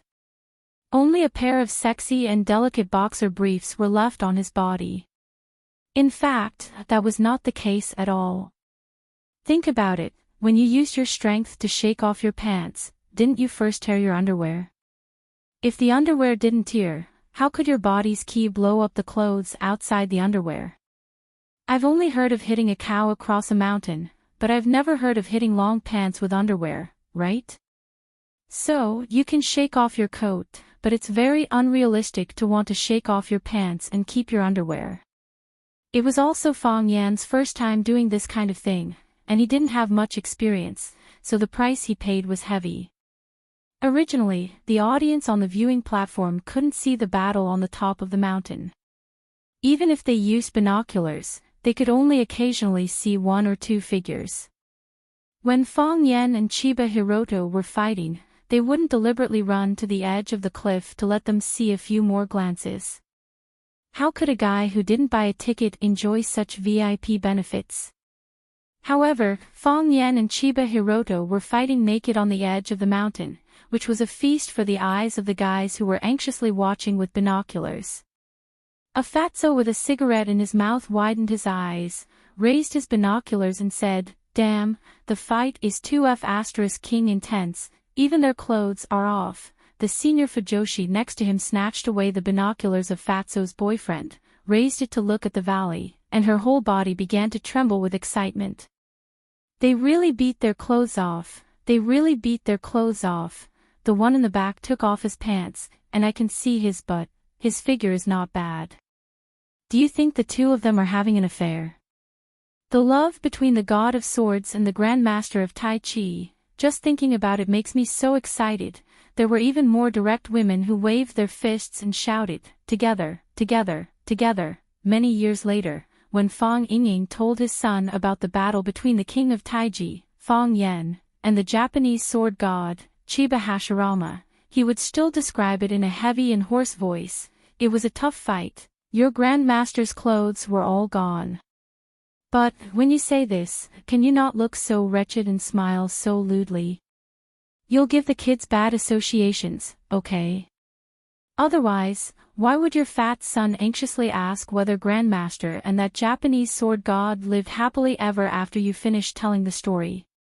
Your son has become like this, and as a father, you have to take full responsibility, okay? Of course, Fong Yan didn't have the time to think about how much trouble exposing his but would bring to his life. He was working hard, strenuously, fiercely, and relentlessly attacking the Thousand Leaves military department. Bang! Chiba Hashirama's body rose rapidly, and he jumped high to the top of the mountain with the help of a protruding boulder. Fong Yan also jumped high into the sky in a super cool posture. When he saw Yi Wen, Phoenix Chiba Sun, and countless people in the dark staring at his lower body, he couldn't help but lower his head. Damn, it's so embarrassing. There's a reaction. Fong Yan consecutively used dozens of thousand gene weight on himself, adding up to several tens of thousands of gene. Only then did he manage to press his body down with lightning speed. So, in the eyes of the people on the mountain top, this was the scene. The naked Fong Yan jumped up from the valley like a monkey, and the naked Fong Yan jumped down like a monkey. Fong Yingying looked up at the starry sky, sighed softly and said, Junior Marshal Uncle doesn't like women. Is the Fong family going to have no descendants? Fong Haohan covered his butt nervously and said, Junior Marshal Uncle peeped on me bathing. Junior Marshal Uncle took me to Shihezi Reservoir to catch crayfish, and he tricked me into taking off all my clothes. I was still young at that time, and I didn't have any awareness of defense. Fong Yingying and Fong Haohan looked at each other, and they saw despair and sadness in each other's eyes. Their virginity had long been tarnished, and they could no longer be pure and beautiful men. When Fong Yan jumped up again, he had a skirt around his waist. It was the pants he used to swing the leaf sword, and he had an idea to change it into this. Of course, because he used too much force when he took off his pants, his clothes were already torn to pieces, so his skirt looked like a tattered tassel skirt, full of passion and exotic charm. When Fong Yan punched Chiba Hiroshi, his skirt would be lifted up high, revealing his sexy and plump buttocks. When Fong Yan quickly rushed towards Chiba Hiroshi, his skirt would be blown up by the wind, revealing his sexy and straight black hairy thighs. When Fong Yan kicked Chiba Hiroshi, his skirt would also be lifted up by the whistling night wind, revealing, holy shit, he still has a reaction. Every attack represented another exposure. This scene was so beautiful that many people didn't dare to look at it for too long. Of course, Fong Yan's sacrifice was also effective. Boom! He punched Chiba Hiroshi and sent him flying. Paw! He slapped Chiba Hiroshi until he vomited blood. Dong! He was kicked in the crotch by Chiba Hiroshi. Fong Yan sucked in a breath of cold air in pain. This old man had planned for so long just for this attack, right? When Chiba Hiroshi was once again knocked to the ground by Fong Yan and his body hit the big stone, he completely lost the interest and motivation to fight. He leaned against the rock and looked at Fong Yan, who was standing in front of him, and said, You have won this battle. I know. Fong Yan nodded and said, Can you stand up and let's fight for a while? 10 minutes. 5 minutes is fine. How about 3 minutes? Believe me, I'm very fast. Come, let me help you up. Chiba Hiroshi looked at Fong Yan with a puzzled look and said, You have already won. I admit defeat in public, and your name will spread to Huaxia, Japan, and even the entire Asian martial arts world. Why do you still want to fight? Fong Yan was very angry and said, I don't want to fight, but can I not fight? If you lie here and don't move, how can I slap you to death? Get up and let's fight again. You pretend to punch me, and then I will smash your head with one punch. Chiba Hiroshi smiled silently and said, "You want to kill me? Isn't that obvious?" Fong Yen scolded.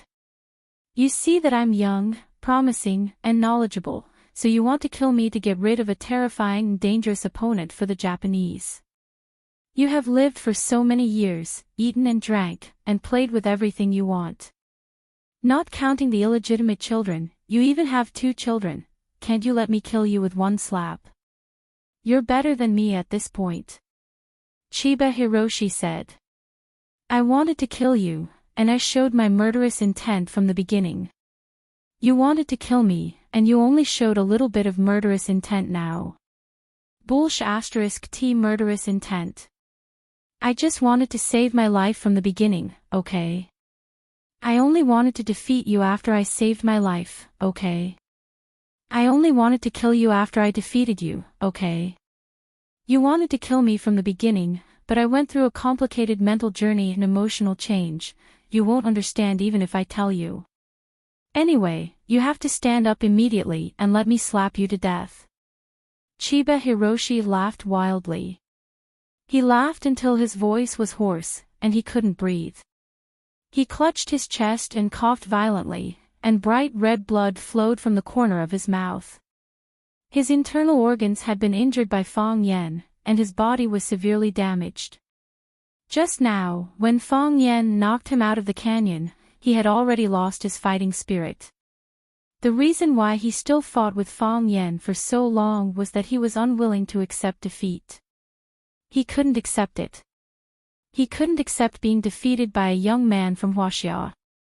In other words, his road to conquering Huaxia had ended here. But as soon as he took a step forward, his foot was chopped off. Such an encounter made people feel extremely sad and sad. "I understand. I understand." Chiba Hiroshi laughed until tears came out of his eyes. He looked at Fong Yen and said, "You are really an interesting person. Only such a person can understand the real martial arts. Martial arts is the human nature. As long as people live with spirit, they can reach the peak of martial arts. Until now, I didn't understand. I didn't know what my biggest flaw was. I focused on comprehending the sword and didn't care about the world, but it also meant that I closed the door to myself and the world. Only by entering the world can I understand the world. Only by understanding the world can I feel the 7 emotions and 6 desires of the sword. My emotions are not lacking in ruthlessness or lightness, but they lack a sense of humanity. I didn't lose unjustly, I didn't lose unjustly." The old guy lay there and talked for a long time. Fong Yen was not willing to listen to him anymore. He stood in front of Chiba Hiroshi with his hands on his waist and bare upper body and thighs. He said impatiently, "Are you going to get up or not? Don't think that I can't kill you because you are like this. I am a cruel and merciless guy. If you don't believe me, you can ask around. Children can stop crying at night just by mentioning my name." Whoosh! Chiba Hiroshi flicked his finger, and a small stone flew toward Fong Yan's crotch. Crack! With the sound of cloth ripping, the small cloth skirt around Fong Huohua's waist came off and was blown away by the wind. Fong Yen stood where he was for a few seconds, and then he grinned. "You started it this time." Fong Yen dashed forward with his bare buttocks. He punched and kicked Chiba Shinobu, who was lying on the ground. Cloud-piercing palm, cloud-collapsing fist, monkey-plucking peach, black tiger gouging heart, beast somersault 360 degrees Tokyo Tower. Chapter 277. Some people say that happiness is not because you get too much, but because you care too little. Fong Yan had long wanted to drag the guy who said this out and beat him up. It was easy to say, but if someone took off your pants and exposed your butt in front of everyone, would you not care and pretend that nothing had happened? I hate it when people act cheap. Fong Yan felt someone patting his butt. Oh, it was the wind. Fong Yan felt someone pulling his arm. He turned around abruptly and saw Chiba Kaori standing timidly behind him. She was helpless and pitiful. She said, "Mr. Fong, please, don't beat my father anymore, okay?" Fong Yan felt a headache coming on. When men were fighting, women should not be watching at the scene, should they? He kicked Chiba Kaori and said, "Your father wanted to kill me, so it's natural for me to kill him now. Am I right?" "Yes." Chiba Kaori nodded. "But he has already lost. He has already admitted defeat to you. Mr. Fong, my father is a proud man like you, he would rather die than admit defeat. However, he admitted defeat to you. Can you let him go? Don't humiliate him like this anymore. Although he was defeated by you, please give him a little bit of a martial artist's dignity. All martial artists should be respected by others. Isn't that the case? You said in class that anyone who becomes the most powerful person in his own field and makes a special contribution should be respected by others, even if that person is a thief." Fong Yan could not help but nod and said, "You're right. I am indeed an iron-blooded man who would rather die than admit defeat. Otherwise, I wouldn't have accepted your father's challenge. I can see that your father is like me. No, he seems to have more backbone than me." Chiba Kaori was overjoyed and said, "Mr. Fong, you agree to let my father go?" "I'm going to kill him and let him have what he wants," Fong Yan said firmly. "I know what people like us really need." As he spoke, he slashed his saber at Chiba's neck. Thump! Chiba Sun threw herself onto her father and used her frail body to shield Fong Yan. She cried, "Mr. Fong, I beg you, let him go. He's just a pitiful old man who failed. He can't go back. He'll only be criticized and mocked by countless people when he returns. He has nothing left. He can't die because he's the husband of a woman and the father of 2 children. Mr. Fong, I know you're a kind-hearted man. You've never taken the initiative to hurt anyone. You've always been passively accepting challenges from others. You're refined, knowledgeable, and have a strong patriotism. In fact, you and my father are the same kind of person." Chiba Sun turned to look at Fong Yan and begged, "Mr. Fong, please have pity on this old man. Have pity on his daughter. Let him go, please." Chiba Hyunbu's face was swollen and he was covered in blood. He didn't look like the god of swords anymore. However, he still maintained a calm and peaceful attitude. He reached out to stroke his daughter's hair and said with a smile, "Chiba Sun, thank you for everything you've done for me. This is the first time you've seen me fight with someone, and I've lost. As your father, I feel so ashamed." "No, father, you're not ashamed." "Not at all," Chiba Sun said as she hugged Chiba Hyunbu. "In my heart, you're not only the Japanese god of swords, but also my idol. As a father, I know you're the best father in the world. You've never criticized me or forced me to do anything. You've given me all your gentleness and love. It's the happiest thing in my life to be your daughter." "Silly child, it's because you're my daughter," Chiba Hyunbu said with a smile. He twitched the corner of his mouth, and a large pool of blood flowed out. Fong Yan watched the scene quietly. He really couldn't bring himself to do it. Just as Chiba Sun said, to the former Japanese god of swords, Chiba Hyunbu, begging for mercy was more difficult than dying in battle.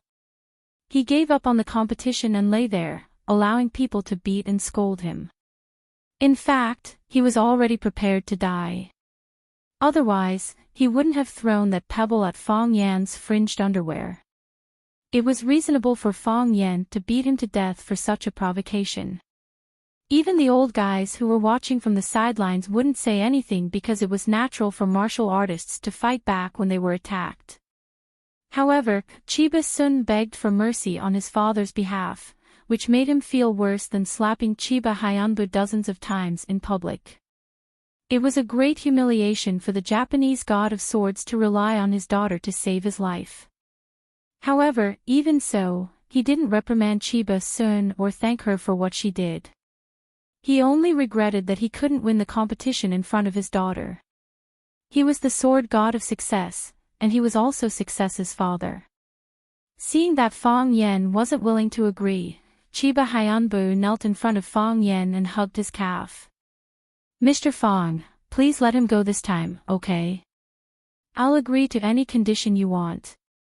I know you're angry, and I know you're angry. Please take it out on me. I'm his daughter, and I'm willing to take all the revenge for him."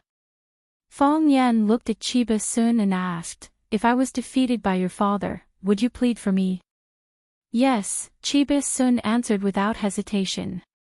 "I was kidnapped by a sister on my way here. She said that if you're in danger, I won't be able to keep my life. I'm happy to hear that, and I'm happy to be kidnapped by her." Seeing Phoenix walking over, Fong Yen knew that she wasn't lying.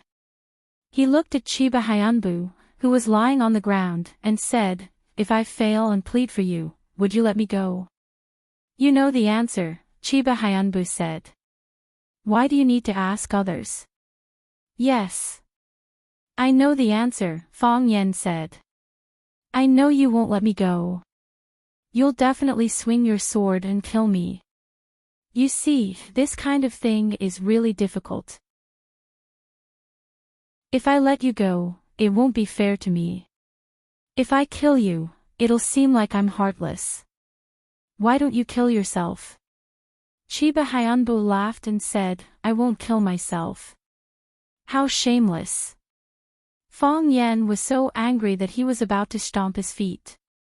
*T Japanese god of swords. He's completely shameless. How could someone like him become a grandmaster? He couldn't imagine how he would be worshipped by countless people in the future. Slap. Fong Yan's butt was slapped by someone. Phoenix stood behind him and said, "Are you an exhibitionist? How long are you going to stand here with your butt bare? Those seniors in the dark are here to watch you fight with the Japanese god of swords, not to see you show off your body. I'm not doing it for them to see," Fong Yen said embarrassedly. "I'm mainly doing it for you, Fong Yingying." Fong Yingying responded and trotted to Fong Yen. "Junior martial uncle, I knew you would win. Find me my clothes." Fong Yen interrupted his flattery and said. On the eve of the battle, he took off a black robe. Fong Yingying turned around and ran. He really did find the black robe that was still intact. "Give me the clothes." Phoenix reached out to take it. "Give me the clothes." An even colder voice came from behind. Fong Yingxiong looked at Phoenix, who was in front of him, and then at Yi Ro, who was walking over from behind. His fat face turned bitter, and he said awkwardly, "Both of you want it. Who should I give it to?" "Give it to me." Phoenix and Yi Ro shouted at the same time. Phoenix saw Yi Ro, and Yi Ro naturally saw Phoenix. The two women's eyes met, and there was a fierce electric current between them. They were old acquaintances, but they didn't have a good relationship. In terms of feelings, Fong Yen and Phoenix had a better relationship. Because every time Fong Yen was beaten like a dog by Yi Ro, he would run to Phoenix for comfort. Fong Yingying looked at Fong Yen for help, but Fong Yen pretended not to see it. He stared at Chiba and said, "Brother, do me a favor and stab yourself, okay? Who doesn't encounter difficulties in the martial arts world? Next time you are in trouble, I can help you." Fong Yingying threw the clothes into the air and shouted, "Whoever grabs it gets it." Slap. Fong Yingxiong was kicked in the face. The kick made him dizzy and confused. He felt like he was about to fall to the ground. Bang! He was kicked in the stomach, and his body rolled on the ground like a ball. Phoenix sneered and said, "I told you to give it to me, so give it to me. Why are you talking so much nonsense? Don't play tricks with me. You're courting death," Yi Ro said in an unfriendly tone. Fong Haohan was so scared that he trembled all over. He wanted to hide his tall body in the crack of the stone. The black robe fell to the ground, but Phoenix and Yi Ro were unwilling to bend down to pick it up. How could such a cold woman do such a thing? Fong Yen looked at Phoenix and Yi Ro, sighed and shouted, "Fong Haohan." No one answered. Fong Haohan lay next to Fong Yingying, pretending to be dead. His face was still smeared with the blood he borrowed from Fong Yingying's face. Fong Yen looked at Phoenix and Yi Ro and said, "Can you help me pick up the clothes?" Neither Phoenix nor Yi Ro answered. Chiba Kaori looked up at Fong Yen, then at Phoenix and Yi Ro. She hurried to pick up the black robe on the ground and brought it to Fong Yen. Fong Yen covered himself with the black robe and fastened the belt. He immediately felt a sense of security. Standing naked in front of so many people, he was really a little uncomfortable. Fong Yen looked down at Chiba Kaori and said, "What should I do with you?" Chiba Kaori's eyes were suddenly filled with anger. He jumped up and threw himself at Fong Yen. Fong Yen punched and sent Chiba Kaori flying. At the same time, a row of people in black who could fly suddenly appeared in the sky above the valley. They raised their biological guns and shot at Fong Yen. Boom! A large crater appeared where Fong Yen had been standing. Chapter 278. The attack was too sudden, and the enemy's weapons were too powerful. They wore flight suits and floated in the air, appearing in the sky above the Grand Canyon. They were silent, and it was impossible to guard against them. What was more frightening was their weapons, which looked like small submachine guns. A silver light bullet was shot towards Fong Yen. When the light bullet hit the hard rock, it actually smashed a huge hole in the rock. If someone were to stand there, they would probably shatter into pieces just like those stones. Not even their dregs could be found. These people came and went like ghosts. They were equipped with advanced equipment, and they used a killer move as soon as they appeared. This made Fong Yen extremely angry, because from the weapons they used and the way they did things, he could determine the enemy's identity, the military armory. Only the military armory could do something like this. Were these bastards going to fight to the death with him? "I eliminated evil for the people, won glory for the country, and look so cute. What right do you have to do this to me?" Before Fong Yen could roar in anger, the second shell flew towards him. Fong Yen quickly rolled and ran forward with all his might. Because the area of effect of the bomb was too large, and after the explosion, there would be green corrosive substances splashing everywhere. If he ran a little slower, it might blow off a leg and tear off a piece of skin. Fong Yen had just experienced a fierce battle. He was exhausted and seriously injured. He really couldn't take such a heavy injury. Most importantly, these people who used Sha Dan were not stupid at all. On the contrary, they were quite smart. More than a dozen people in black lined up in the sky, each holding a black submachine gun and shooting towards the top of one sword peak. They cooperated well, and the shooting frequency was also carefully planned. If the top of one sword peak was described as a large square array, then two black-clothed men would shoot the silver bullets at the first square, and then the other two black-clothed men would shoot the silver bullets at the second square. The third and fourth groups would do the same. Each square was the maximum explosion range of the bomb. When the first group finished shooting, the second group would take over, the third group would be responsible for reloading, the fourth group would shoot without mistakes, and the fifth group would shoot accurately. Their artillery fire blocked the entire one-sword peak. Not even a mouse could escape. This was an extermination operation to make Fong Yen and everyone on one-sword peak stay. Boom boom boom, the sounds of explosions rang out incessantly. After a round of artillery fire, the summit of the one-sword peak was blasted into countless craters. It was like the surface of the moon photographed by a satellite. When the first shell was about to hit the ground, Fong Yen sent Chiba Hajime flying. Chiba Hajime was quickly carried away by Phoenix. This bandit was quite attentive to his hostage. It had always been the gangsters who let the hostages die for them. This was the first time he had seen a gangster risk his life to save a hostage. The two of them had run into the shadows, but it wasn't safe there either. Yi Gentle picked up the stone and threw it at the black figure in the sky. If it was someone else, it wouldn't be a big deal if they smashed it. Trying to use a small stone to shoot down an expert with an aircraft in the air was undoubtedly a dream. However, if the person who threw the stone was Yi Ro, the situation would be different. Yi Ro attacked with hatred. Her strength was astonishing. In her hands, a stone thrown out was no different from a shell shot by the men in black with a submachine gun. It was just that there were no explosions or special effects. Because she was too fast and the stone was flying too fast, no one could hear the sound of the stone flying until it reached the target. Bang! The stone hit the black-clothed man's body. The man screamed and died tragically. There was a big hole in his chest, which was wearing a special bulletproof vest, and the bones in his chest were all broken.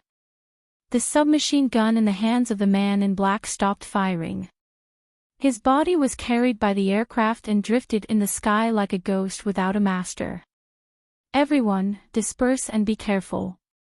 Seeing that one of his team members was killed by a stone, the captain of the flight team warned in a low voice and gave the order. The black-clothed men immediately broke up their formation and headed towards the summit of One Sword Peak in pairs. With another round of artillery fire, they would be able to blast the entire One Sword Peak into a wasteland. After Yi Ro threw the first stone, she didn't wait for its final result. When the man in black screamed before he died, she had already picked up 2 more stones and threw them at the other 2 men in black in the air. Burst fire. Bang! Only one sound was made, but 2 people were hit at the same time. One's head was smashed by the stone, and blood splattered everywhere. The other one was even more unlucky. His armory was hit by the stone. Boom, the body of the man in black exploded in the air. Countless pieces of flesh and blood flew in the air. The captain of the flight team quickly dodged, but his back was still hit by something. His back was the flight bag of the aircraft, so it helped him block some of the attacks.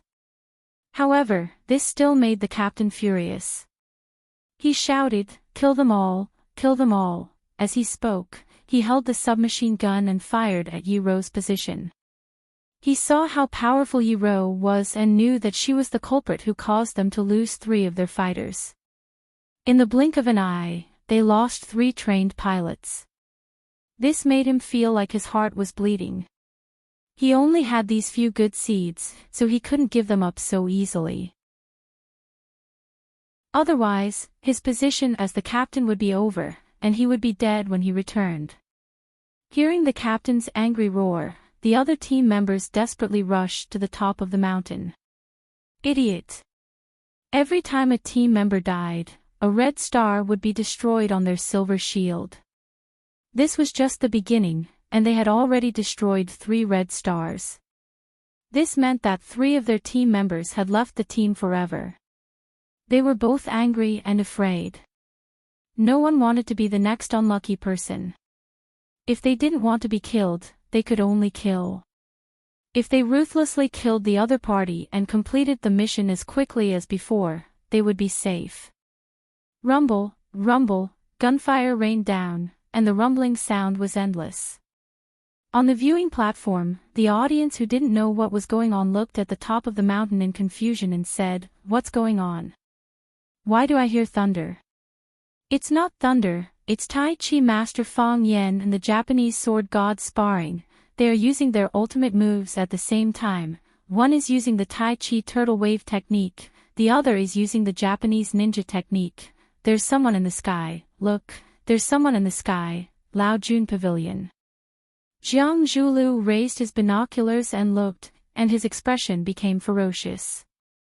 He looked at Lu Qingming and Lan Shanggu who were sitting in front of him and said, "Brothers, looks like we have to leave first. What's going on?" Lan Shanggu took Jiang Zhulu's binoculars and looked, then said, "Someone wants to kill us all. Don't tell me they want to put shit on us three brothers. What a good move." Jiang Zhulu smiled and said, "Those people are so ruthless, we can't stay and clean up their mess."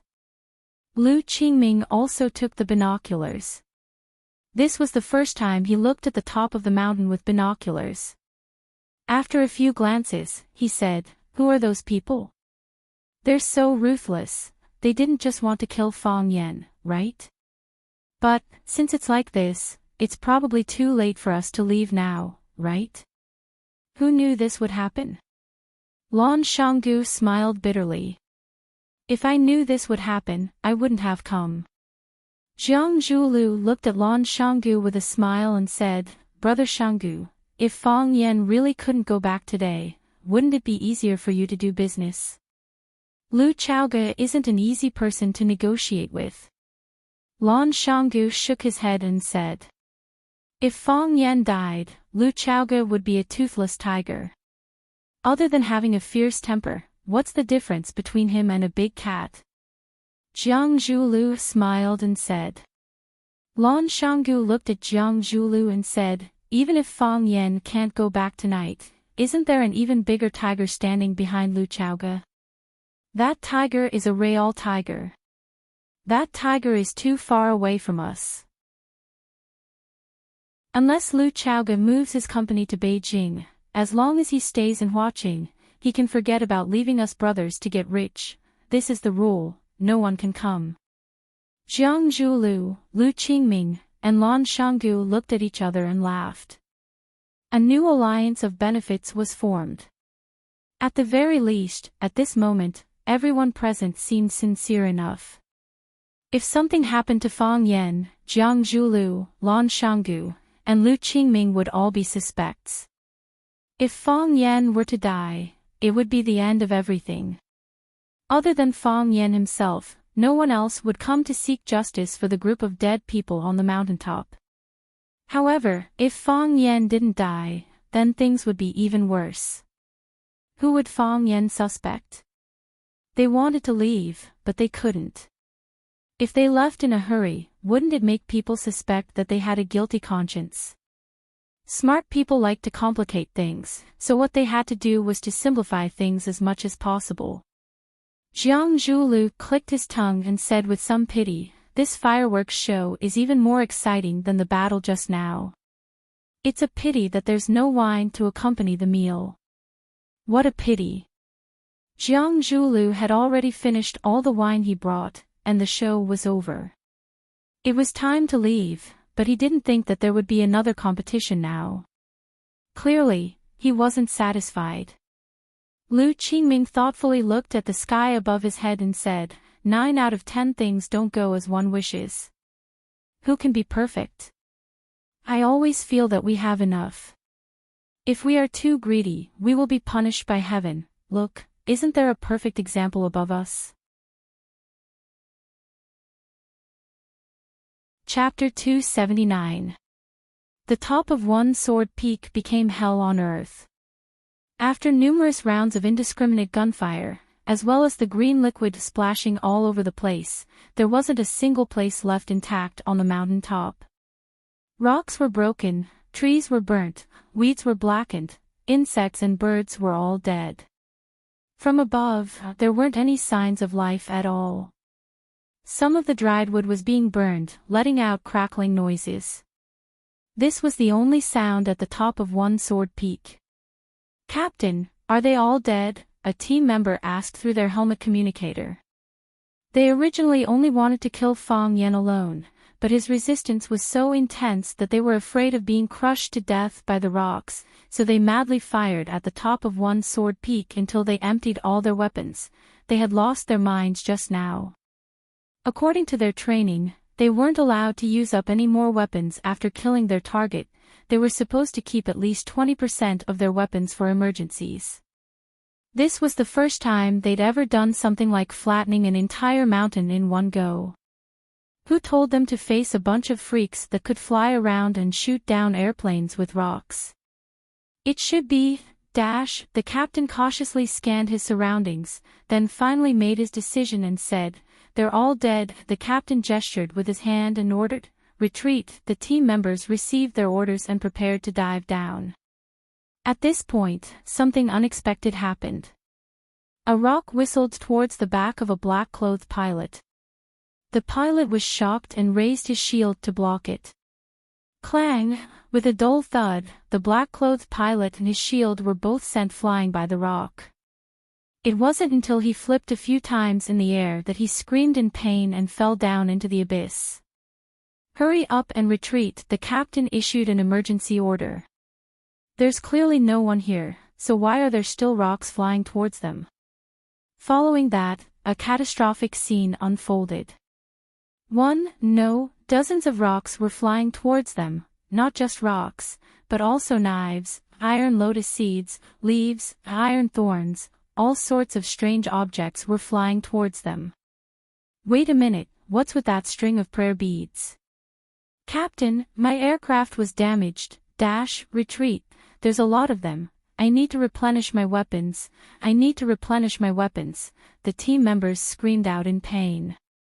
There were constantly members who were shot down or killed by the flying objects. They had no weapons to fight back.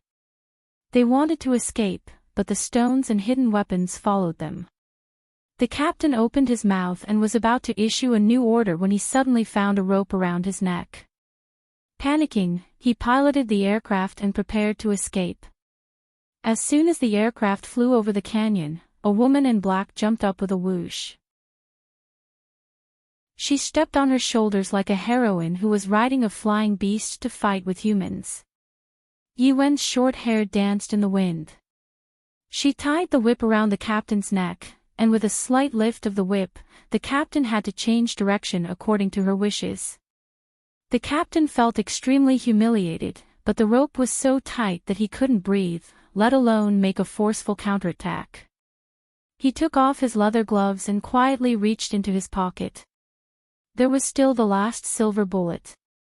The reason why he kept it was to use it to perish together with the enemy. Now, it really came in handy.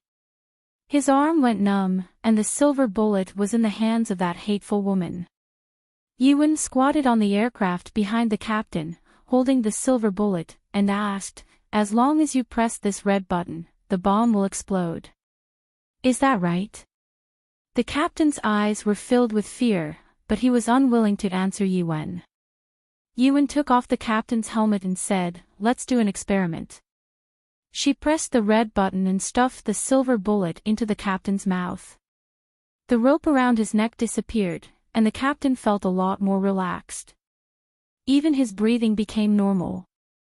He suddenly felt a little hot in his mouth, as if his mouth was getting bigger and bigger. Isn't that my chin?" Boom! The silver bullet exploded in the captain's mouth. The exploded body and the aircraft he was carrying turned into pieces. The entire flying team was annihilated. Some people weren't weak, but they were unlucky. They allowed Fang Yen to fight to the death with the Japanese sword god, Chiba Toyotomi. If Chiba Toyotomi killed Fang Yen, they would retreat quietly as if they had never appeared. If Chiba was injured by Fang Yen or both sides were injured, they would kill and annihilate them when they were at their weakest and most fatigued. What other heaven-defying things could these two patients do? With the help of the most advanced aircraft, they were equipped with the most lethal firearms. With a round of artillery bombardment, even a Zenith Heaven Golden Immortal would be smashed into pieces by them. However, they didn't expect that because of the duel between Fang Yen and Chiba, some Lingnan masters and hermits who cultivated nearby all came to watch. There were so many masters on solitary Sword Peak that it was enough to hold a martial arts circle convention.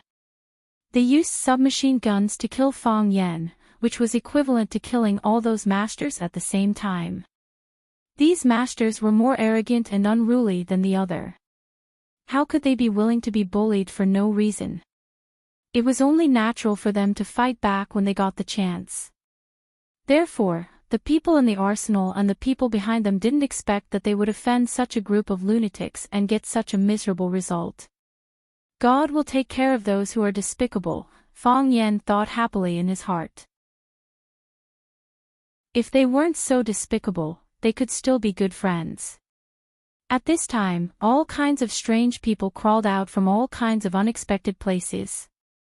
There was a bald monk, a Taoist priest in a layman's robe, a one-eared fatso, a handsome middle-aged man in a black robe, and a charming girl.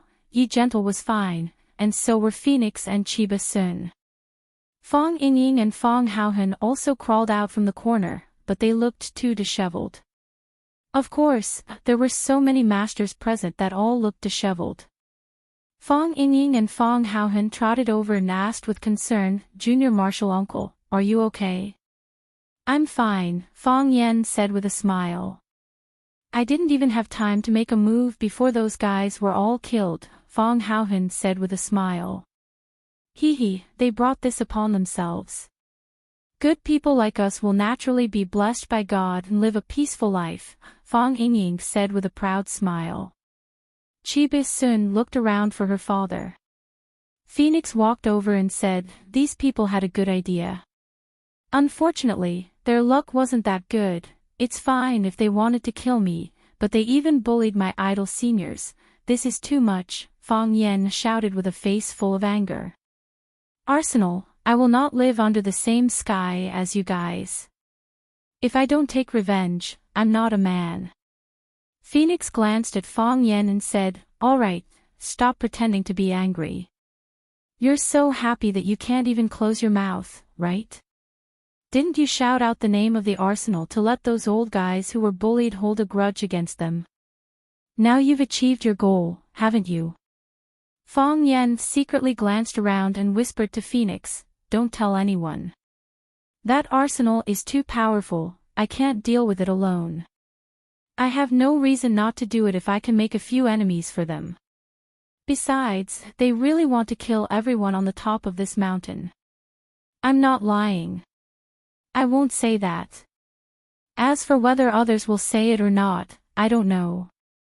They have a strong sense of justice." Phoenix glanced at Yi Ro, who was standing at the side, and sneered. "I don't talk nonsense with people."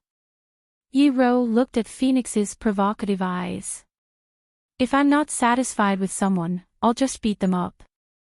What made you so arrogant that you think you're invincible? More and more people are defeated by me. Others might be afraid of you, Yi Ro, but I'm not.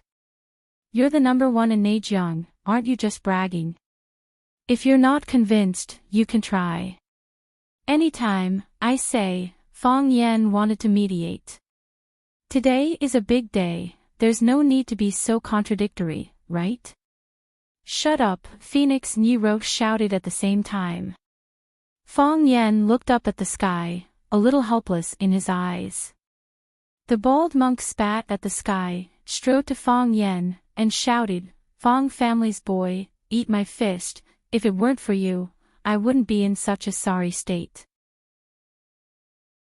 I've long been annoyed by you." The Taoist priest dressed in layman's clothes walked up to Fong Yan and bowed with one hand clasped in front of him, saying, "I'm Qing Yun, Layman Weed's good-for-nothing disciple. Congratulations to Layman Fong for winning the first battle and defeating the Japanese sword god. Qing Yun has benefited a lot from today's battle, so I want to set a date with Layman Fong so that I can learn your godly skill. I'm Kai Zhongheng, the king of gossip who questioned why the Japanese sword god didn't challenge you. I originally planned to challenge him after the Japanese defeated you, but since you're the big winner of this match, I can only challenge you. Do you think we should continue fighting today, or should we set a date for another duel?" Kai Zhongheng, get lost, I've already booked. Seeing a group of experts clamoring for a duel with Fong Yan, Fong Yingying and Fong Haohan's expressions were a little awkward, and they couldn't help but want to stand further away from Fong Yan. Fong Yan held his head and shouted, "Ouch, I'm a little dizzy, heroes, help me, I think I've lost too much blood, I'm a little anemic." Before Fong Yingying and Fong Haohan could escape, Fong Yan's body had already fallen into their arms. The two looked at each other, wanting to cry but having no tears. Chapter 280. When Fong Yan opened his eyes, he heard Fong Yingying and Fong Haohan chatting. Junior Martial Uncle is indeed Junior Martial Uncle. He's even so professional at pretending to be dead. I can't help but admire him. He was afraid that he would be surrounded by those experts he offended on One Sword Peak and take revenge, so he pretended to be dead and hasn't woken up yet. This was Fong Yingying's voice. That's right. If the two of us pretended to sleep for 1 or 2 hours at most, we'd be alive and kicking after everyone has left. How could we be like Junior Martial Uncle, who slept for 2 days and 2 nights and still isn't willing to wake up? Do you think Junior Martial Uncle really fainted at that time? I suspect that it was definitely fainting. This was Fong Haohan's voice. Fong Yan was shocked. He actually slept for 2 days. At that time, he just didn't want to accept the challenge from Gossip King Weed Hermit's disciple and the old monks group. Who would want to fight to the death with them for no reason? His occupation was a teacher, and his primary responsibility was to educate people. Fighting and killing was uncivilized. Isn't that obvious? I asked him if he had any problems before, and he said he was fine. Gossip King Weed Hermit's disciple fainted as soon as these people came to challenge him. It's obvious that he was acting. Fong Yingying said confidently. It's not like you don't know Junior Martial Uncle's temperament. It's not like he's only done this kind of thing once or twice. But Junior Martial Uncle's injuries are really serious, even Phoenix and Miss Yi said so. Tell me, does Phoenix like Junior Martial Uncle or not? These 2 days, she's been brewing medicine and wiping his body. She doesn't treat herself as an outsider at all. At that time on One Sword Peak, Miss Yi didn't want us to fight the Thousand Leaves army. She said that even if the Yi family's people were all dead, there's no need for us to die. Is there something we don't know? Yes, I've heard that too. Fong Yingying lowered his voice. I've been thinking about this sentence for the past 2 days. Say, could it be that Miss Yi is deeply in love with our Junior Martial Uncle and has already regarded herself as the Fong family's daughter-in-law? Impossible, right? Junior Martial Uncle was beaten black and blue every time he fought with Miss Yi. He couldn't get out of bed for more than half a month. What kind of daughter-in-law would beat her future husband like that? Fong Yingying thought about it seriously and said, it's not impossible. Think about it, Miss Yi's skills are so good, and she has violent tendencies. Whenever she has something to do, she'll definitely find someone to beat up. Take the inner world for example, how many people can be a match for Miss Yi? Apart from Junior Martial Uncle, who else could be worthy of her, a young disciple who could exchange blows with her and not be beaten to death by her? What was that sentence again? Flirting and scolding is love. Don't fight or scold. Maybe Miss Yi is in such a situation now. Fong Haohan sighed softly and said, does Miss Yi want a husband or a human punching bag? Junior Martial Uncle is so pitiful. Fong Yingying also sighed. Fong Yan listened and gritted his teeth. He asked fiercely, who are you saying is pitiful? Junior Martial Uncle is. Fong Yingying was about to answer Junior Martial Uncle is pitiful when he suddenly felt something was wrong. His fat face instantly changed color. With red eyes, he rushed to Fong Yan on the bed and said excitedly, Junior Martial Uncle is finally awake. That's great, that's really great. Junior Martial Uncle, do you know that you have been unconscious for 2 days? If you don't wake up, I don't know how to live. Fong Yan glanced at Fong Yingying with disdain and said, what do you mean by don't know how to live? Do you want to eat stewed noodles or lamb chop for your next meal? Junior Marshall uncle, you don't know. I haven't eaten much in the 2 days you were unconscious. Fong Haohan has no appetite like me. Look at how hungry he is, Fong Haohan nodded repeatedly. The skin on his cheeks was like bones. He looked really hungry. Fong Haohan won't be so hungry if he ate less glass shards. Fong Yan said snappily. Go get me a glass of water. Okay. Fong Yingying and Fong Haohan ran outside at the same time. Fong Yingying, stay. Fong Yan shouted. Fong Yingying's face was full of bitterness. When he turned around, his face was already full of smiles. He said, Junior Marshall uncle, do you have something to ask me? What happened after I fainted? Fong Yan asked aloud. Junior Marshall uncle really doesn't know. Seeing that Fong Yan was about to lose his temper again, Fong Yingying quickly said, of course Junior Marshall uncle doesn't know. Because Junior Marshall uncle really fainted at that time, seeing you faint, those people naturally dispersed. That's it? Fong Yan asked curiously. Not yet. Fong Yingying said. Fong Yingying, I don't have much strength right now. If you wait for me to ask any more questions, the first thing I do when I get up will be to beat you into meat paste. Fong Yingying was shocked and quickly said, after Junior Marshall uncle fainted, Qing Yun said goodbye and left. When he left, he said he would come back to fight with Junior Marshall uncle in a month. That bald monk snatched the second place and said he would come back to fight with Junior Marshall uncle 2 months later so that Junior Marshall uncle could recuperate and not be slapped to death by him. Kai Zhongheng, the king of gossip, was ranked 3rd. He said don't lose to Qing Yun and the bald monk. Otherwise, if he challenged you again, it would be a pity. Fong Yan's eyes were dull and said, I fainted, and they still didn't let me go. That's what I said at the time. Fong Yingying said. Seeing Fong Yan's eyes looking at him, Fong Yingying added, in the end, I was slapped on the head by that bald monk. I wasn't convinced. I originally wanted to fight him for 300 rounds. Stop bragging. You couldn't even last 3 rounds. Fong Yan said.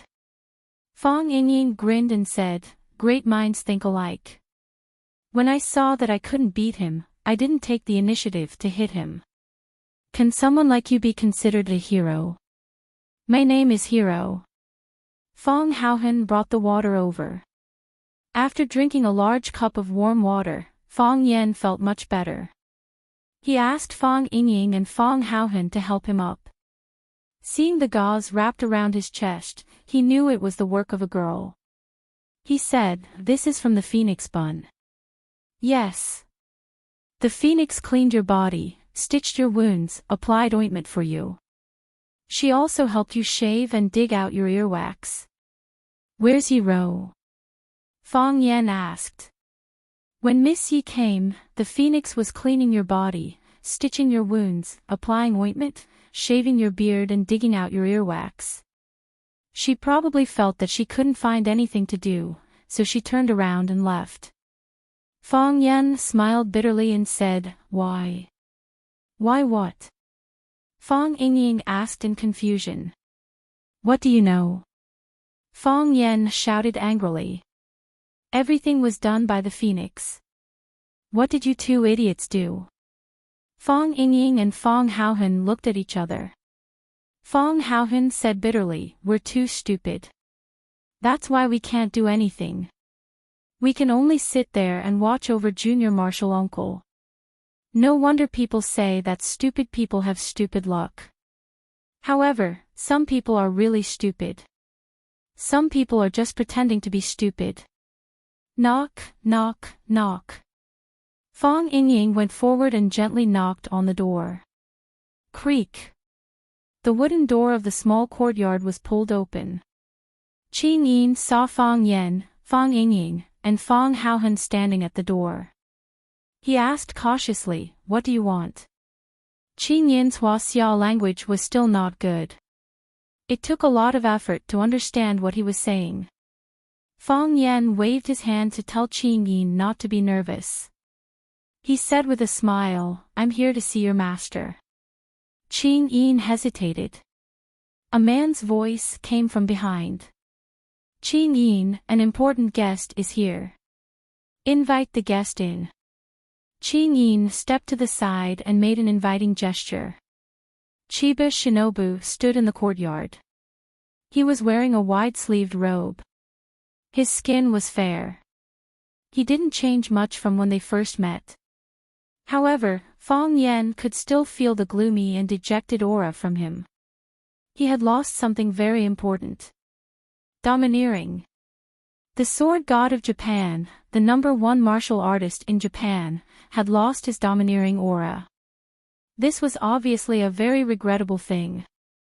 Fang Yan stood in front of Chiba Shinobu with a trace of pity on his face. Chiba Shinobu laughed.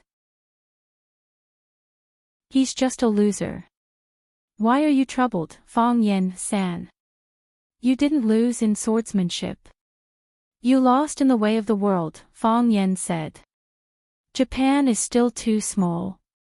It will limit your vision and mind, which is not good for understanding swordsmanship. This kind of thing can't be changed by one person. It also can't be changed by the power of a country.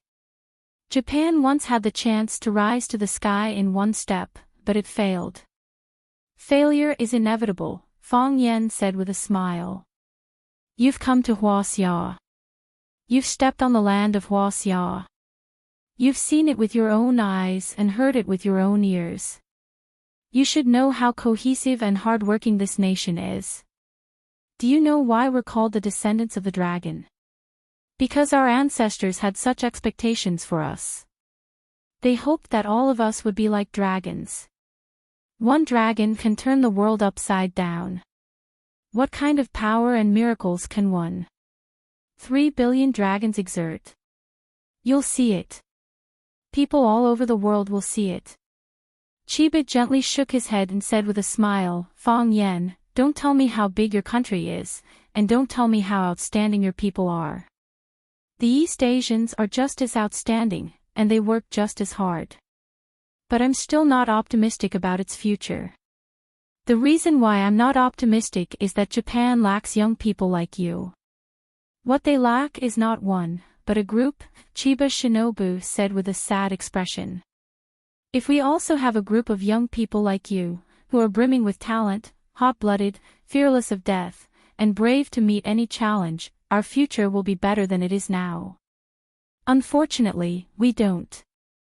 If the young are rich, the country will be rich. If the young are strong, the country will be strong. This is the most precious asset of a country." Fang Yan smiled and said, "Mr. Chiba, thank you. Thank you for saving me. You have brilliant swordsmanship and the heart of a warrior that matches it." Chiba Shinobu looked at Fang Yan and said, "Fang Yan, promise me one thing." "I can't change my nationality," Fang Yan said with a serious expression. Chapter 281. Chiba Hattori's face and forehead were full of scars. Although they had been treated with medicine, they were not specially bandaged with gauze. Therefore, those wounds were like little red flowers growing in the wild grass, looking particularly delicate and dazzling. Fang Yan's face was also injured, but his face was often injured, so the people around him were used to it. However, when Chiba Hattori's face was injured, everyone felt that it was particularly funny and strange. The head of the Japanese Ministry of War was the Japanese sword god. When he first came to Huaxia, he wore a white, wide-sleeved robe every day like an immortal. At first glance, one could tell that he was a high-quality uncle with knowledge, quality, and wealth. If those love-struck girls saw him, they would definitely yell, "Come to my bowl." However, it didn't take long for him to be beaten up by Fang Yan. It was sad to think of it. Qin Yin refused to leave and stood behind Chiba Hattori. If Fang Yan dared to do anything, he would rush up and be beaten up by Fang Yan. Chiba Hattori also came out, and he looked even more embarrassed. His eyes were still purple-black, and there were several scars on his forehead. One of his arms was tied with a bamboo board. When he walked, he couldn't help but look at his crotch, because Fang Haohan had kicked it there. His mouth was puffed up like a frog that might jump up and eat insects at any time. He stared at Fang Haohan fiercely and hatefully. Obviously, Fang Haohan had replaced Fang Yan's position and become his most hated enemy in his mind. Hearing Fang Yan's refusal, Chiba Hattori looked stunned and said, "Why do you think I would make such a request?" Fang Yan looked at Chiba Hattori and said, "People always tell me that a person will pursue what he lacks. You said that your country lacks talented and hot-blooded young people like me, who are not afraid of death and dare to face any challenge. I'm worried that you will ask me to change my nationality and enter Japan. I know that there are some people who gave up their Huaxia nationality to work for you because they participated in your talent introduction program. However, this group of people will never include me." Fang Yan's memory was still very good. He repeated the words that others had praised him without missing a word. His laughter was clear and bright, like the cry of a crane. He laughed for a while, then looked at Fang Yan and said, "If I put forward such a condition to you, and you happen to be willing to accept it, would you still be the kind of young man I talked about?"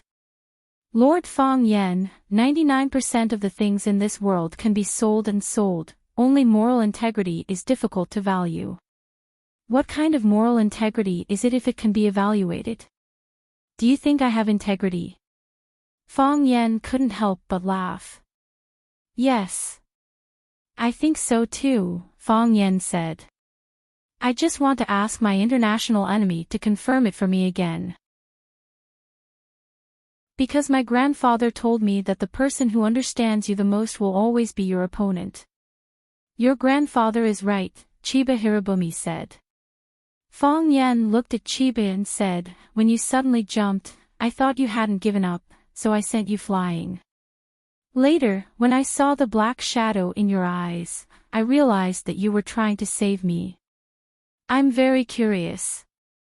If you wanted to kill me so badly, why did you save me at that critical moment?" "I wanted to kill you," Chiba said. "That doesn't mean I wanted to see you killed. Are you saying that I must die by your hands? At least you shouldn't be killed so shamelessly."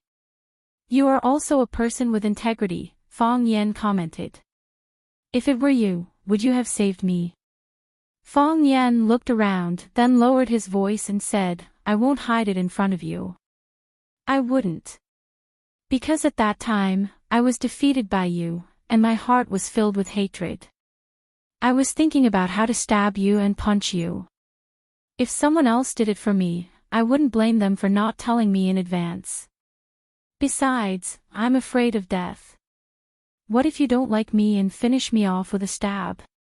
If someone helped me create an opportunity, I would definitely get up and run down the mountain. Staying alive is more important. You came to challenge me at this age. When I grow to your age, I will challenge you again. As long as you don't die, we will meet again." Fang Yan grinned and said, "Of course, if there were outsiders here, I wouldn't have answered like this. I will express my heartfelt gratitude for your noble character and unquestionable integrity, and I will strongly condemn the actions of those who ambushed you. They ruined a fair and just duel of high quality, and their actions are an insult to us pure warriors. You did what you should have done. If it were me, I would have done the same. Isn't this answer more pleasing?" "It is indeed more pleasing," Chiba nodded. "You live more realistically than I do." "No, I live more shamelessly than you," Fang Yan said. "Many people say that about me, but I have never admitted it. However, you are my savior. I am willing to confess in front of you. Because I can't do what you can do. This is where I am not as good as you. So, I am willing to promise you one thing. Wait. Fong Yan quickly interrupted Chiba and said, the request you put forward must be something that I can do, and I am willing to do it. As long as it doesn't violate national policies, laws, and regulations, I won't be scolded as despicable, shameless, and nasty. I also have a profession as a teacher. Sometimes, I have to maintain my personal image. Chiba was stunned for a long time. Finally, he said, I want to see. Don't underestimate the enemy. Why does he want to see my master?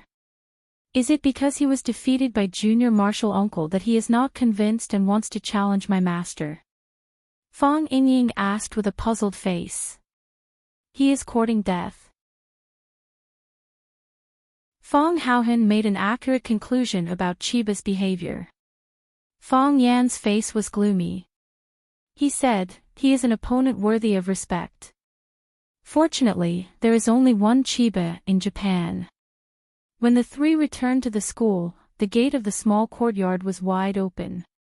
Fong Yingying put on an alert posture and said in a low voice, there are thieves in the house. Slap. Fong Yan slapped his head. Because he was still very weak, the slap was not strong enough, which made people feel a little sorry. Fong Yan strode into the house. There were 3 more people in the house. If the 3 of them were thieves, then they would be 3 beautiful female thieves. Yi Ro, who was in black clothes and pants, stood on the windowsill, looking at the nursery in the yard with clear eyes. She clearly saw Fong Yan, Fong Yingying, and Fong Haohan come back, but it seemed that she did not care about their existence at all. She wore a white, high-slit dress covered with black spots and a white blouse. The hem of the blouse was tucked into the long dress, giving her a stylish and capable look. Phoenix, who wore a light pink suit jacket, sat on the sofa in the living room. Lu Chaoge occupied the master's seat and was boiling water to make tea for Phoenix and Yi Ro. Phoenix saw Fong Yan come in, but she was still smiling and talking with Lu Chaoge.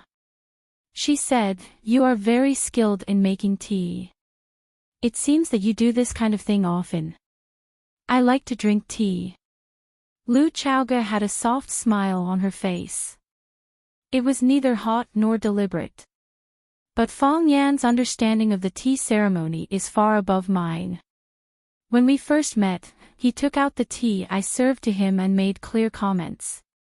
Later on, we got to know each other better and I learned even more about the tea ceremony from him. He is a very knowledgeable man. This is very rare in a young man. Phoenix held the teacup in her hands and sipped her tea. She said, Fong Yan does have the habit of showing off his skills. Back in Yanjing, he would often use his strange and unusual knowledge to pick up girls. Of course, he had never succeeded. Because everyone in Yanjing who knows him knows what kind of person he is. By the way, Miss Lu, you seem to be very familiar with this courtyard. You know this room as well as your own home. Do you come here often? This is my courtyard. Lu Chaoge said. When Fong Yan first came, he didn't have a place to live, so I lent him the courtyard. Of course, I planted a lot of flowers and plants and he had to pay me to take care of them. Fortunately, Fong Yan is also very proficient in this area. Under his care, the flowers and plants grew even healthier. Moreover, several pots of plants that were originally showing signs of withering were also brought back to life because of his miraculous hands. Look, those are the spider plants. They are now growing so beautifully. A few days ago, they even bloomed, but now the flowers have withered. Phoenix smiled even more happily and said, 2 days ago, when I was helping Fong Yan wipe his body, I was curious. This kid was beaten up by a wild woman to the point that he didn't dare to go home. He just came to Flower City and now he has such a house to live in. I can't help but be envious. This kid's luck with women is quite good. Lu Chaoge turned her head to look at Fong Yan and said, Fong Yan is indeed a very good person. He has helped me a lot, even my life was saved by him. If I can help him with something, I will be very happy. Heavens, you had such an experience?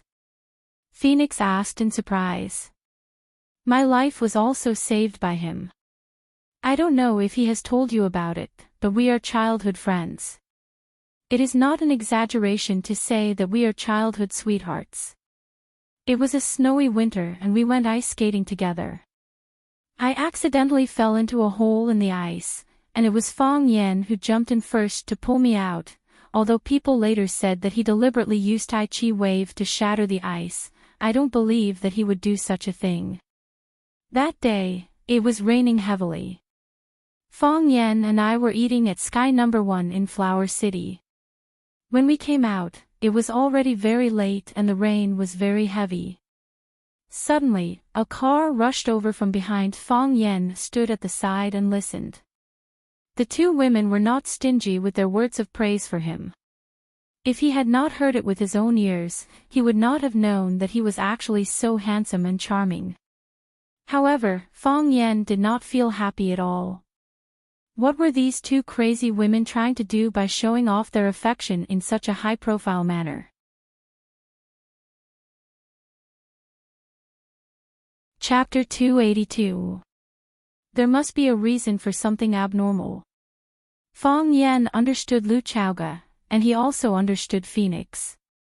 Neither of them were women who liked to show off, and neither were they the kind of cute little women who would squeeze their chubby faces together with their boyfriends to pout and act cute. After taking photos, they would post them on their WeChat moments and wait for everyone to like them. One of them was cold and quiet, while the other was arrogant and seductive. Many things were seen through without saying anything, and they would use their own unique way to protect and repay the kindness of others. Did they take the wrong medicine today? That night, the rain was too heavy, and I couldn't see anything around me. It was dark and the road was slippery, and the car didn't have its lights on. If it wasn't for Fong Yan who suddenly rushed over and hugged me and pushed me away, I think I would have become a pile of bones by now.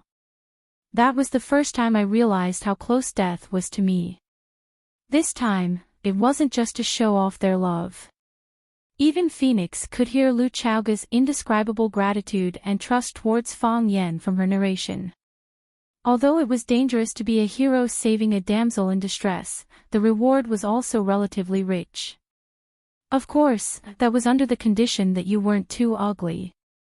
After listening to Lu Chaoga's narration, Phoenix exclaimed and said, "So something like this happened between the two of you." Although Fong Yan and I can be considered childhood sweethearts and have gone through many trials and tribulations together, I always felt that it wasn't as passionate as the two of you. When he held you in his arms, you must have felt very happy, right? Lu Chaoga smiled and said, "He held me in his arms, and then rolled on the ground to avoid the impact of the car. At that time, I definitely didn't feel anything strange. Now that I think about it, it must have felt very sweet." Phoenix seemed to have just noticed Fong Yan's existence and said, "Fong Yan, sit down and have some tea." "What? You don't want Miss Lu to tell the story between the two of you?" "I think it's pretty good. In the past, everyone thought you were a lazy and cunning **tch. Today, after listening to Miss Lu's words, our understanding of you has been completely subverted." Fong Yingying and Fong Haohan exchanged glances with each other. Both of them were unwilling to give up. Why would a woman speak up for Junior Marshal Uncle, so why wouldn't he be a jerk?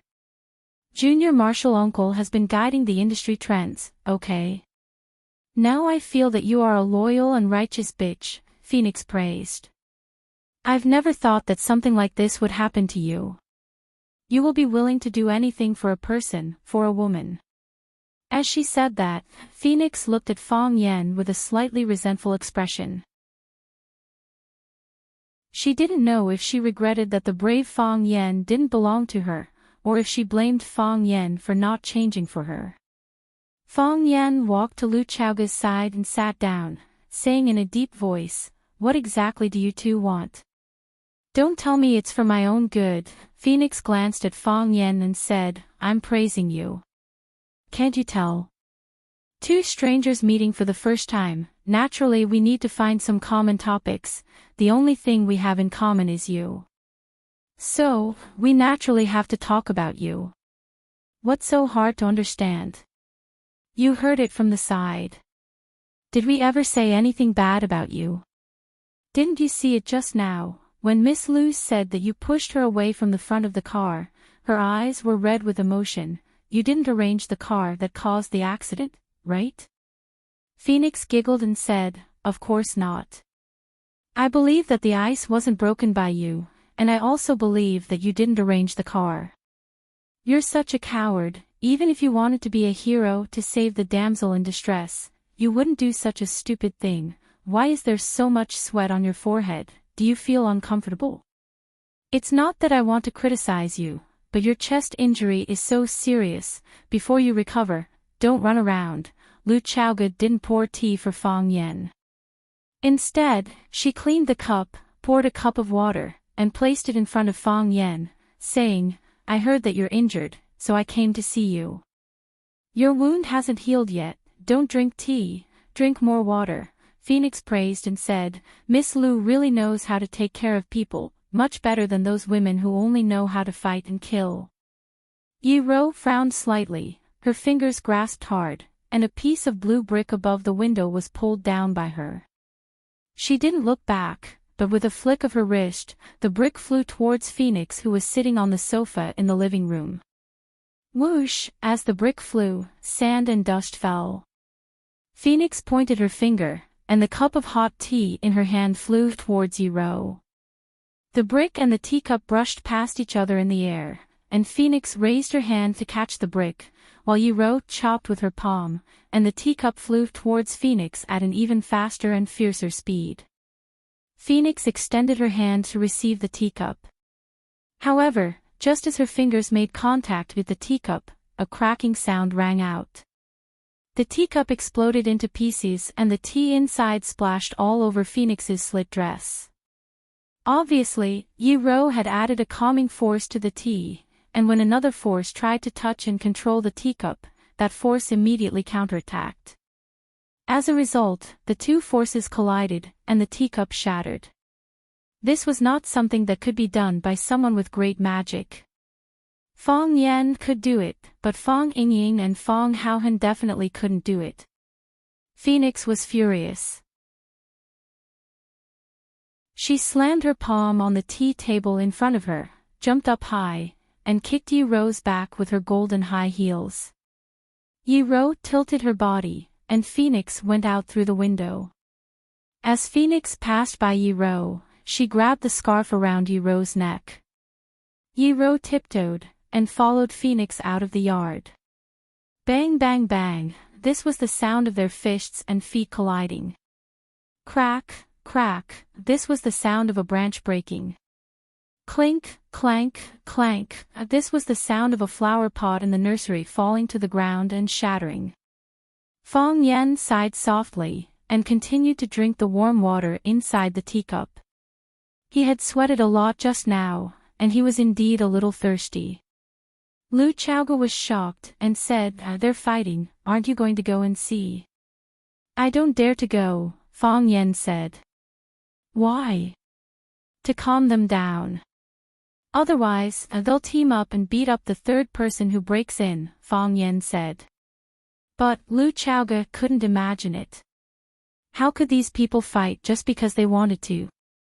And they were so fierce. If you don't believe me, I'll do an experiment for you, Fang Yen said. Fang Yingying's face was pale, and he knelt down in front of Fang Yen, and begged, Junior Marshal Uncle, I know I was wrong, I shouldn't have been lazy, I shouldn't have washed your face when you were unconscious, I shouldn't have eaten a few meals a day, I shouldn't have used up your treasured ambergris. This time, it was Fang Yan's turn to be shocked, and he shouted, You used up my ambergris. Fang Haohan also used some. We were afraid that you wouldn't wake up, and these natural treasures would be wasted, Fang Yingying explained.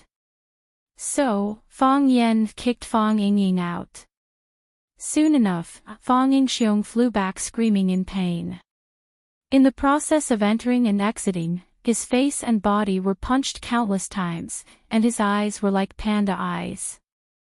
Fong Haohan hid in the corner, holding his head, and didn't dare to breathe. Lu Xiaoge looked at Fong Yingxiong with lingering fear in his heart. He thought to himself, no wonder Fong Yan wasn't willing to come out to mediate the situation even though the two women were fighting so fiercely outside. Who would dare to go out?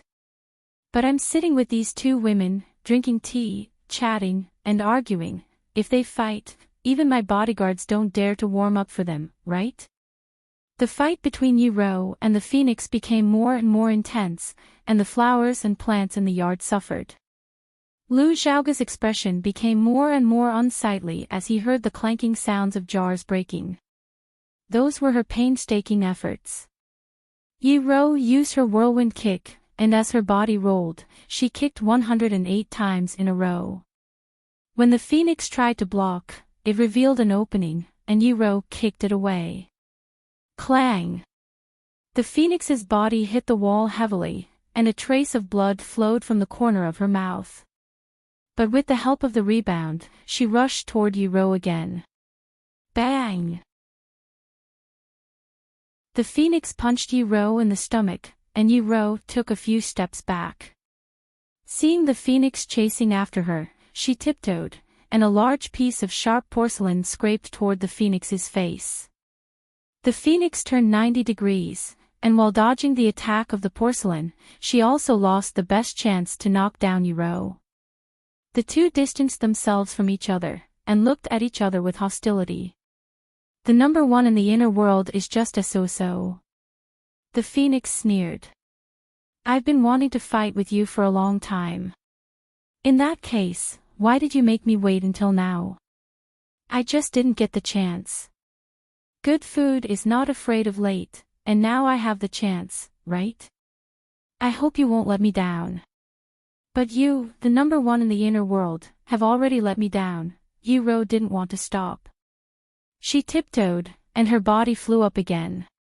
She punched the phoenix's head, and even if she didn't get a concussion, she wanted to paralyze the phoenix's face. The phoenix ran a few steps, and her body also jumped up. Her long legs flew out, and the pointed high-heeled shoes stabbed toward Yi Ro's chest. Puncture your big breasts. Boom! They quickly exchanged dozens of blows in the air, and then their bodies brushed past each other. Yi Ro's fist missed, and the phoenix's high-heeled shoes stabbed into the wall with great force. A big hole appeared in the wall, and the heel of the high-heeled shoes was twisted off. Fong Yan had to stand up. He stood in the yard and shouted, "Stop, or I'll be disfigured." Plop. Fong Yan's body was knocked away. He struggled to get up from the ground, covered his bloody face, and said, "I knew it.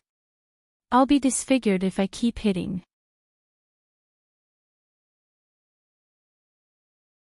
Chapter 283. Fong Yan's sacrifice was worthwhile. At least Phoenix and Yi Ro didn't continue to fight. Lu Xiaoge was also worried. If they kept fighting like this, the whole building, no, the whole Rosefinch High School would be torn down by them. How could he pluck a brick out of the wall just by grabbing it with his hand? Phoenix and Yi Ro distanced themselves from each other. They looked at each other with hostility, like two aggressive roosters. Puff! Phoenix suddenly laughed. She looked at Yi Ro and said, "What? You don't want to give up?" "You are the one who doesn't want to give up," Yi Ro said with disdain. "Of course I don't want to give up," Phoenix said. "If I can't get it, I won't let you get it. Who told me to hate you so much? I think Lu Xiaoge is very good, much better than you. I don't want what others snatch," Yi Ro said coldly. "I hope you keep your word," Phoenix said with a sly smile like a fox. Phoenix left, so did Yi Ro. Phoenix was very happy when she left. She patted Fong Yan's face and told him to take care of himself. She also patted Fong Yingying and Fong Haohan's shoulders and told them to take good care of Junior Marshal Uncle.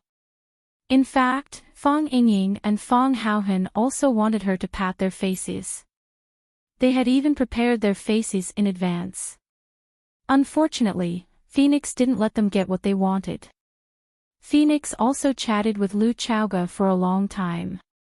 She kept praising Lu Chaoga's beauty and saying that she and Fong Yen were a match made in heaven. It was as if the two of them had been friends for decades, and she knew Lu Xiaoga very well. Yi Rou also left. Yi Rou left very quietly. She just glanced at Fong Yen and then turned to leave. Fong Yingying and Fong Haohan wanted to stay but didn't dare to send them off. He just followed behind Yi Rou timidly and watched her walk out of the courtyard. When she stepped out of the gate, Yi Rou walked in a free and easy manner while Fong Yingying and Fong Haohan walked in a wretched way. Fong Yen lay on the sofa, and Lu Chaoga helped him apply the ointment on the wound on his face. The wound on his face from the Battle of One Sword Peak had yet to heal, and now he had to suffer another innocent injury. He was afraid that he wouldn't be able to go out and meet anyone for 10 days to half a month. Now you know what kind of people they are, right? Why are you getting involved in their conflict? Do you know how dangerous this is? Fong Yen kindly reminded him. Although it was too late to remind him now. I've long heard that you're going to have a duel with the Japanese swordsman, but I didn't go to watch it. I dare not. I have confidence in you. I know you will win. We've been through so many things together, and you've never lost, but I still dare not go there. I'm afraid that something bad will happen. I was the first one to come in, and I opened the gate. Then Miss Yi Rou came, and the last one was Miss Phoenix. Miss Phoenix and Miss Yi Rou don't get along very well. Because Phoenix has been provoking Miss Yi since she came. Miss Yi doesn't like to talk, so she left her seat and stood by the window alone. I can see that she wants to wait for you to come back. Otherwise, she would have left a long time ago according to her character. Lu Chaoga was one of the people involved in the incident. She told some of the things that happened before Fong Yen came back. There are only a few ways for women to fight. First is to rope in more people to support themselves. Second is to suppress and isolate the opponent. The frequency of this method is very high. Miss Phoenix did it very well. She needed someone to cooperate with her, and I became the person who cooperated with her.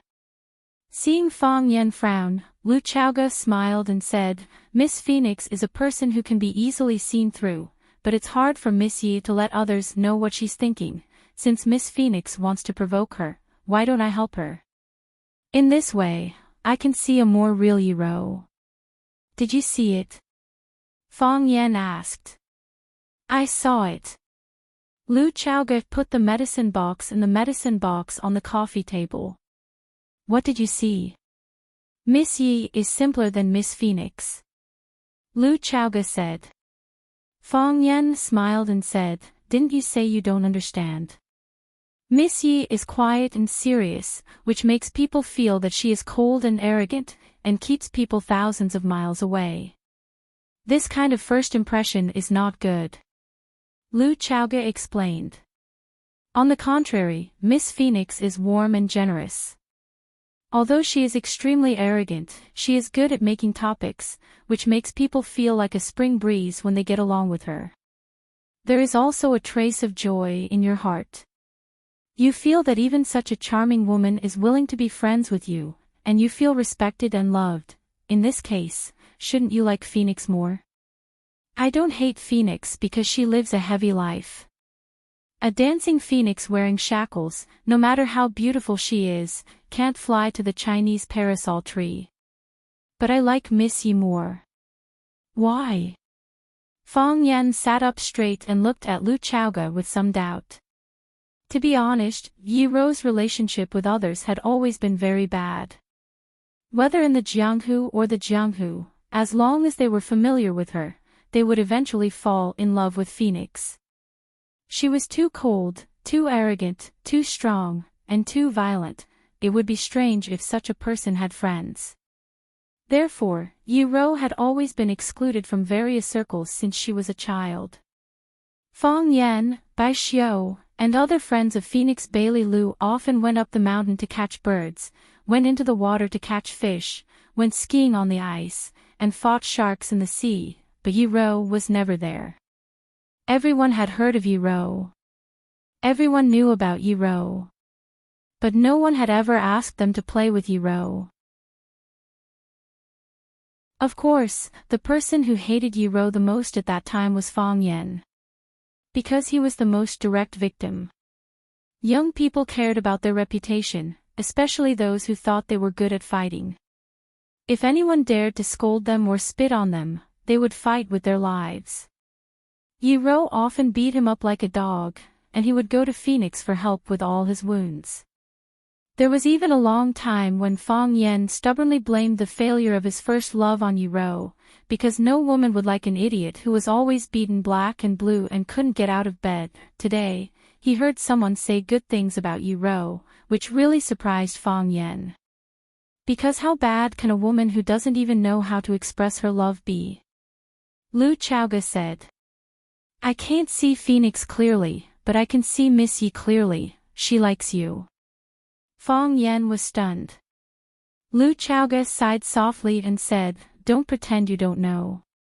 Lu Chaoga took the medicine box to the kitchen, and then went to the yard to clean up the broken branches and tiles. A tile pricked her finger, and bright red blood flowed out. She took out a band-aid from her wallet in her pocket and put it on her finger. She could take good care of herself. This was a habit she had developed when she was very young, and she didn't want to show her wound to others easily. She liked Yi Ro more, and she felt that Yi Ro was the same kind of person as her. Because of the serious injury, Fong Yan asked for a few days of sick leave from school. Zhang Xiaofeng, the principal of the school, came. After seeing Fong Yan's injury, he sighed and said that since he had a cold, he should take a good rest and not worry about the 9th class. He would find an experienced teacher to take care of him for a few days. Li Mingqiang, the director of education, and Zhu Jian, the deputy director, also came. Li Mingqiang cursed Fong Yan as soon as he saw him. Then he asked if he had applied medicine, and there was still half a bottle of golden chrysalis muscle nourishing powder at home. Fong Yan hurriedly said no. Zhu Jian was an honest person.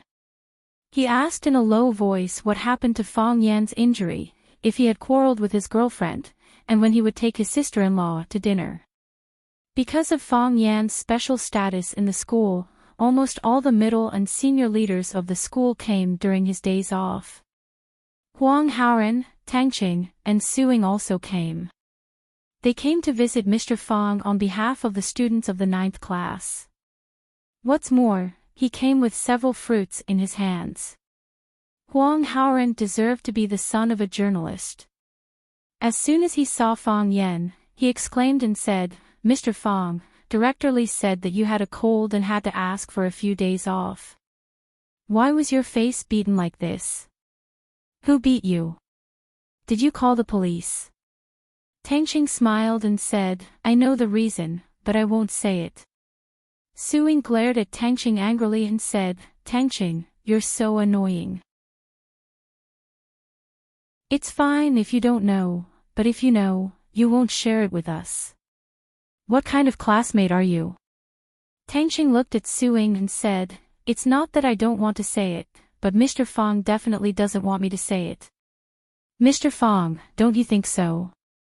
Fong Yan was extremely angry. If his body had not recovered, he would have jumped up and beaten this guy. For his behavior, there was only one word to describe it: he deserved to be beaten. Fong Yan asked about the situation in the class. Huang Haoran said that Zhang Yu, the language teacher of the first class, would be in charge of the language class for the time being. Fong Yan could understand such an arrangement. Since Fong Yan and Zhang Yu won the bet last time, the first class and the 9th class had almost become natural enemies. The school wanted the students to compete with each other, but they didn't want them to be hostile to each other. Therefore, it was necessary to let Zhang Yu go over and ease the relationship with the students of the 9th class. Fang Yan had never thought that Zhang Yu was his natural rival. He told Huang Haoren and the others to cooperate with Mr. Zhang Yu's work and not let Zhang Yu be embarrassed in the 9th class. Huang Haoren nodded and agreed. He listened to Fang Yan. Suing looked at Fang Yan with a smile and said, "Mr. Fang, you don't dare to go to the classroom because of the injury on your face, do you? In fact, it's completely unnecessary. Even if you are disfigured, in my heart, you are still the most handsome language teacher in the world." An idea came to Fang Yan's mind and he said, "Suing, I have something to trouble you with. I have a document to write, but I don't have the energy now. The handwriting of Fang Yingying and Fang Haohen is too ugly. Can you help me write it?" Huang Haoren was full of displeasure when he heard this. He said very actively, "Mr. Fang, what do you want to write? I can help you write it. My handwriting is much better than Su Ying's." Fang Yan trembled with anger and said, "Girls are more careful. It's better for Suing to write it."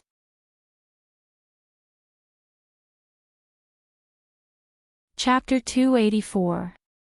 Fang Yan took a pen and paper and handed it to Suing. He said, "Write an application. Application for the Excellent Teacher of the Year. I'll read it and you write it." "Okay."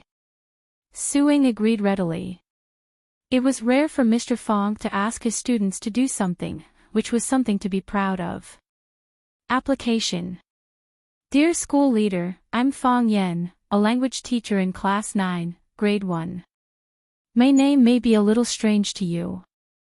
But when it comes to what I've done, Su Ying's handwriting was small and graceful, which looked like her.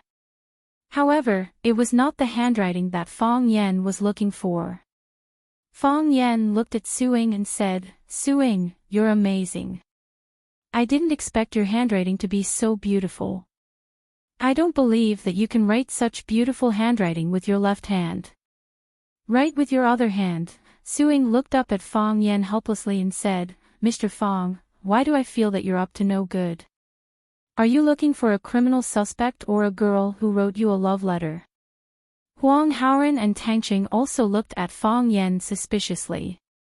They felt that Fang Yan's request was really strange. Fang Yan smiled awkwardly and waved his hand. "How could that be? How could there be a criminal suspect? Who would write me a love letter? Don't make wild guesses. I just want to see if Su Ying's handwriting looks good with her left hand." Su Ying still wrote a few words with her left hand according to Fang Yan's request. It seemed that she was not used to it, and her handwriting was very poor. Fang Yan dispelled his doubts about Su Ying and said, "Forget it. I'll write with my right hand." During his sick leave, Fang Yan was not idle. He had been thinking about the changes of the heart of Tai Chi on Sword Peak.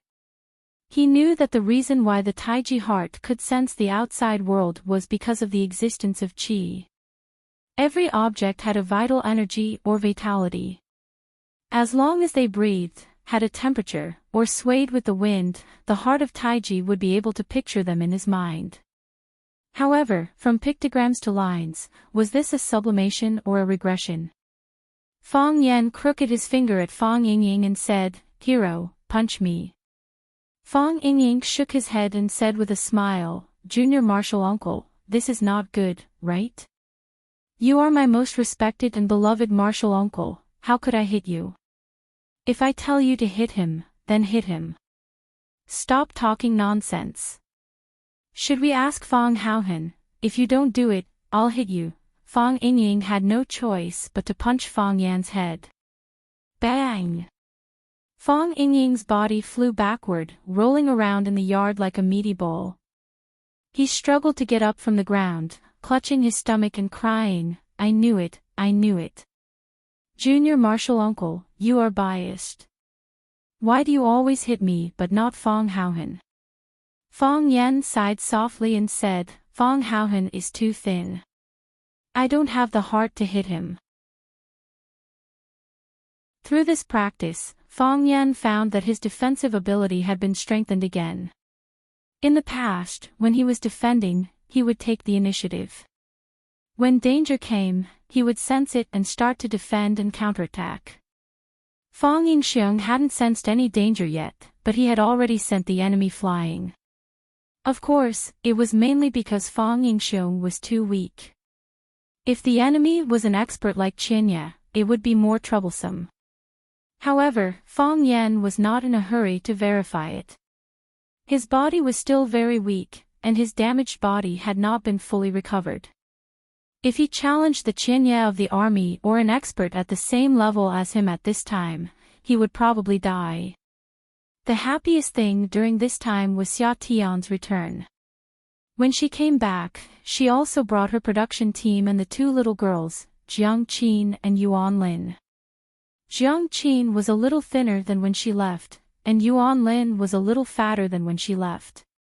Jiang Qin saw the wounds on Fang Yan's face, and tears were about to flow out. She gritted her teeth with red eyes and said, "Mr. Fang, who beat you like this? I'm going to beat him to death." Fang Yan looked at the little girl, who was waving her fists and shouting to avenge him, and said, "You don't have to do it. I beat him up even worse." Yuan Lin pinched Jiang Qin's face and said teasingly, "Mr. Fang's skills are so good. Who can beat him?" "Then I'm going to beat him up," Jiang Qin said angrily. "Why did he beat me up?" In the eyes of girls, anyone who beat Mr. Fang must not be a good person. "You can't beat him. Let me do this kind of thing," Fang Yan kindly advised. If Jiang Qin went to challenge the Qinya of the army, the enemy would probably throw her away with a flick of his sleeve. "I'll apply medicine for you," Jiang Qin said. "No need." Fang Yan refused. "Why?" "Because I just applied it half an hour ago," Fang Yan said. "Then what can I do for you?" After not seeing each other for a long time, the little girl really wanted to show off in front of Fang Yan. "Are you thirsty? I'll make you a cup of tea." "Oh, you're drinking tea." Xia Kiki sat at the side and looked at her two disciples with a smile. She looked at Fang Yan and said, "It's good to be young. You can do what you want without fear. When you said that, you weren't that old, right?" Fang Yan said with a smile. Xia brushed the hair in front of her forehead and said, "Can you compare with them? It's so tender that water can be wrung out. If you let me wring it, I can wring out water from you." Fang Yan said. "My hands are strong." Xia was angry and said angrily, "Fang Yan, do you know how to chat?" Jiang Qin and Yuan Lin giggled at the side. Fang Yan said helplessly, "I know why you brought them here. Look at my face, it's like this. Can I be in the picture?" He ran over without saying hello in the summer, and he even brought Jiang Qin and Yuan Lin along. Naturally, he wanted to catch him off guard. She was already in watching. Could Fang Yan still be cruel enough to refuse? "What I want is your kung fu. Your face can hit mosaic," Xia said. Xia's classical album hoped to have a song with Tai Chi as the background, so she chose Fang Yan to be the male lead in the story. However, if it was just a male lead, it would not be impressive enough, so she helped him find two female disciples who also played Tai Chi. The red sun rose and the morning mist had not dispersed. On the edge of the lonely cliff, Fang Yan, dressed in white, was playing Tai Chi absent-mindedly. The wind was blowing Fang Yan's clothes up. Behind him were two young girls in white, Jiang Qin and Yuan Lin. They breathed and waved with Fang Yan's breath. Fang Yan was quiet, they were quiet. Fang Yan moved, they also moved. Such a music video must be beautiful and intoxicating. Anyway, Fang Yan already felt that he was about to die. He looked at Xia and said seriously, "You must show your face."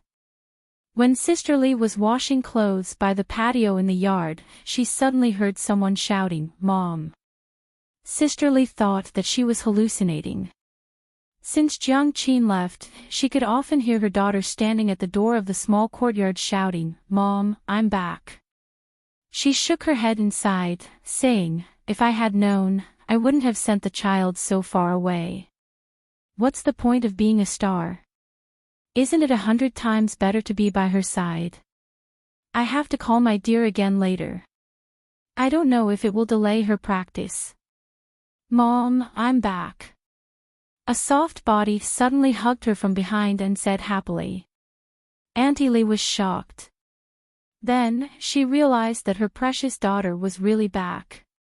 She quickly turned around and held Jiang Qin in her arms, wiping her tears and said, "Dear, dear, you're really back.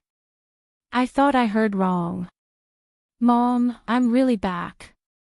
Jiang Qin was also crying. She was still young, and this was the first time she had gone far from home. Although she had her teacher's care and Xiao's care, she still had to deal with a lot of things alone. Moreover, she really missed her father and mother. "It's good that you're back. You won't leave this time, right?" Sister Lee held her daughter and looked at her with a smile. "Your face is thinner, your chin is sharper, and your bones are stronger. Are you not used to the food in Yanjing? Of course it's not as good as Mom's food." Jiang Qin said flatteringly. "You haven't answered Mom's question. You won't leave this time?" Sister Lee asked stubbornly. "Why do you want to be a star? What's so good about being a star? Mom doesn't beg you to be a star. You just stay by Mom's side and live happily every day. Mom will be satisfied. If you like to study, then study. If you don't like to study, then just mess around. If you can't find a job after graduation, your dad will kill pigs and your mom will set up a stall to make money to support you. Mom and Dad won't feel tired." "Mom," Jiang Qin said embarrassedly. "I came back this time to participate in the shooting. Mr. Fong and Sister Xia are also here." As soon as Sister Lee turned around, she saw Fong Yan and Xia standing at the gate of the courtyard, looking at the mother and daughter with a smile. Sister Lee quickly let go of Jiang Qin and washed her hands in the wash basin again. She wiped her hands on her clothes and quickly ran toward Xia. Fong Yan was shocked. In his prediction, a fierce hand-to-hand fight was about to begin. With Sister Lee's position, Xia was no match at all. Auntie Lee could sit there for 2 summers. Fong Yan couldn't help but take a step forward, blocking half of Xiao's body. Sister Lee rushed to Xiao's side, grabbed her little hand and shook it hard. She said, "Miss Xia, thank you. You are the benefactor of our Jiang family. If you didn't give me this opportunity, how could I go to Yanjing to learn from such a famous teacher? Every time I call my dear, she talks about you. She says that you have helped her a lot. As a parent, I don't know what to say. Miss Xia won't leave tonight, right? You must eat at home." Sister Lee turned to Jiang Qin and shouted, "Dear, call your dad and tell him to leave a pig's hind leg." Fong Yan, who was standing in front of Xia, had completely turned into transparent air. He secretly retracted the hand he had just extended and put it back into his pocket. Sometimes it was lucky that no one paid attention to you.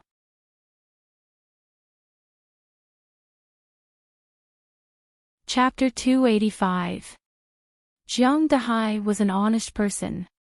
At night, he packed up the stall and went home with a pig's hind leg. Sister Lee displayed her cooking skills to the fullest and made a table full of dishes. Xia Chen repeatedly stopped her, saying that she couldn't eat that much. Auntie Lee laughed and said that it didn't matter, since Teacher Fong Yan was also here, and Teacher Fong Yan had a good appetite. Fong Yan could only nod and tell Xia Chen that he really could eat, so don't refuse Sister Lee's kindness. When eating, Jiang Dahai took a bottle of West Phoenix old wine from the wine cabinet. Fong Yen looked at the age. This wine had been collected by him for nearly 30 years. Jiang Dahai opened the bottle cap, and the fragrance of wine filled the air. He smiled honestly and said, "Everyone, drink a little." So he poured a cup for Xia Qin, a cup for Fong Yen, a cup for Sister Lee, and a cup for himself. Jiang Qin handed over the cup in front of him and said pitifully, "Dad, this wine is so fragrant. Pour me some too." Jiang Dahai capped the bottle and said, "Children are not allowed to drink." "Dad, I'm not a child anymore," Jiang Qin said coquettishly. Jiang Dahai looked at his daughter and laughed. His love for her was indescribable. Jiang Dahai stood up and took the initiative to raise his cup.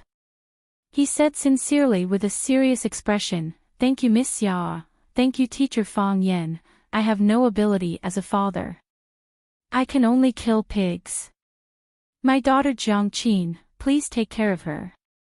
After that, he raised his head and drank up the wine in the cup. Fong Yen had known Jiang Dahai for half a year. Jiang Dahai gave people the impression that he was kind, honest, and a good man. He rarely spoke and always looked at his wife and children with a smile. He had never seen him blush with anyone. It was the first time for Fong Yen to see Jiang Dahai so formal and the first time for him to stand up and drink so boldly.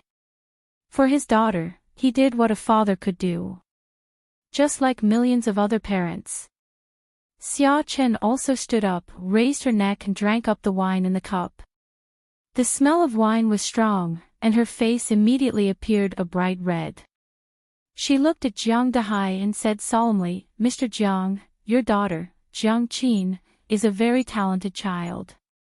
It is precisely because of her talent that I hope that she can learn music and learn classical instruments. The path that she has taken is one that no one has taken before. Even I have the will, but I do not have the ability. So, I hope she can succeed. I have high hopes for her. I believe that it won't be long before you'll be shocked by your daughter's talent and feel proud of having such a daughter. Of course, even now, she's still the most outstanding and sensible daughter you have." Jiang Dahai smiled like a Maitreya Buddha. He was also a little embarrassed as he said, "When Jiang Qin was in primary school, she once came back and told me that her classmates called her the butcher's daughter. I didn't have the ability, so I could only be a butcher. But I don't want others to see Jiang Qin call her a butcher's daughter. That won't happen." Xia Chen comforted. "People will call her Teacher Jiang in the future." "Thank you." Sister Lee's eyes were red. "Thank you, Miss Xia. I'll drink to you too." Jiang Dahai raised his glass to Fong Yen and said, "Fong Yen, why haven't you come to eat at home for so long?" Fong Yen smiled and said, "I'm too busy with work.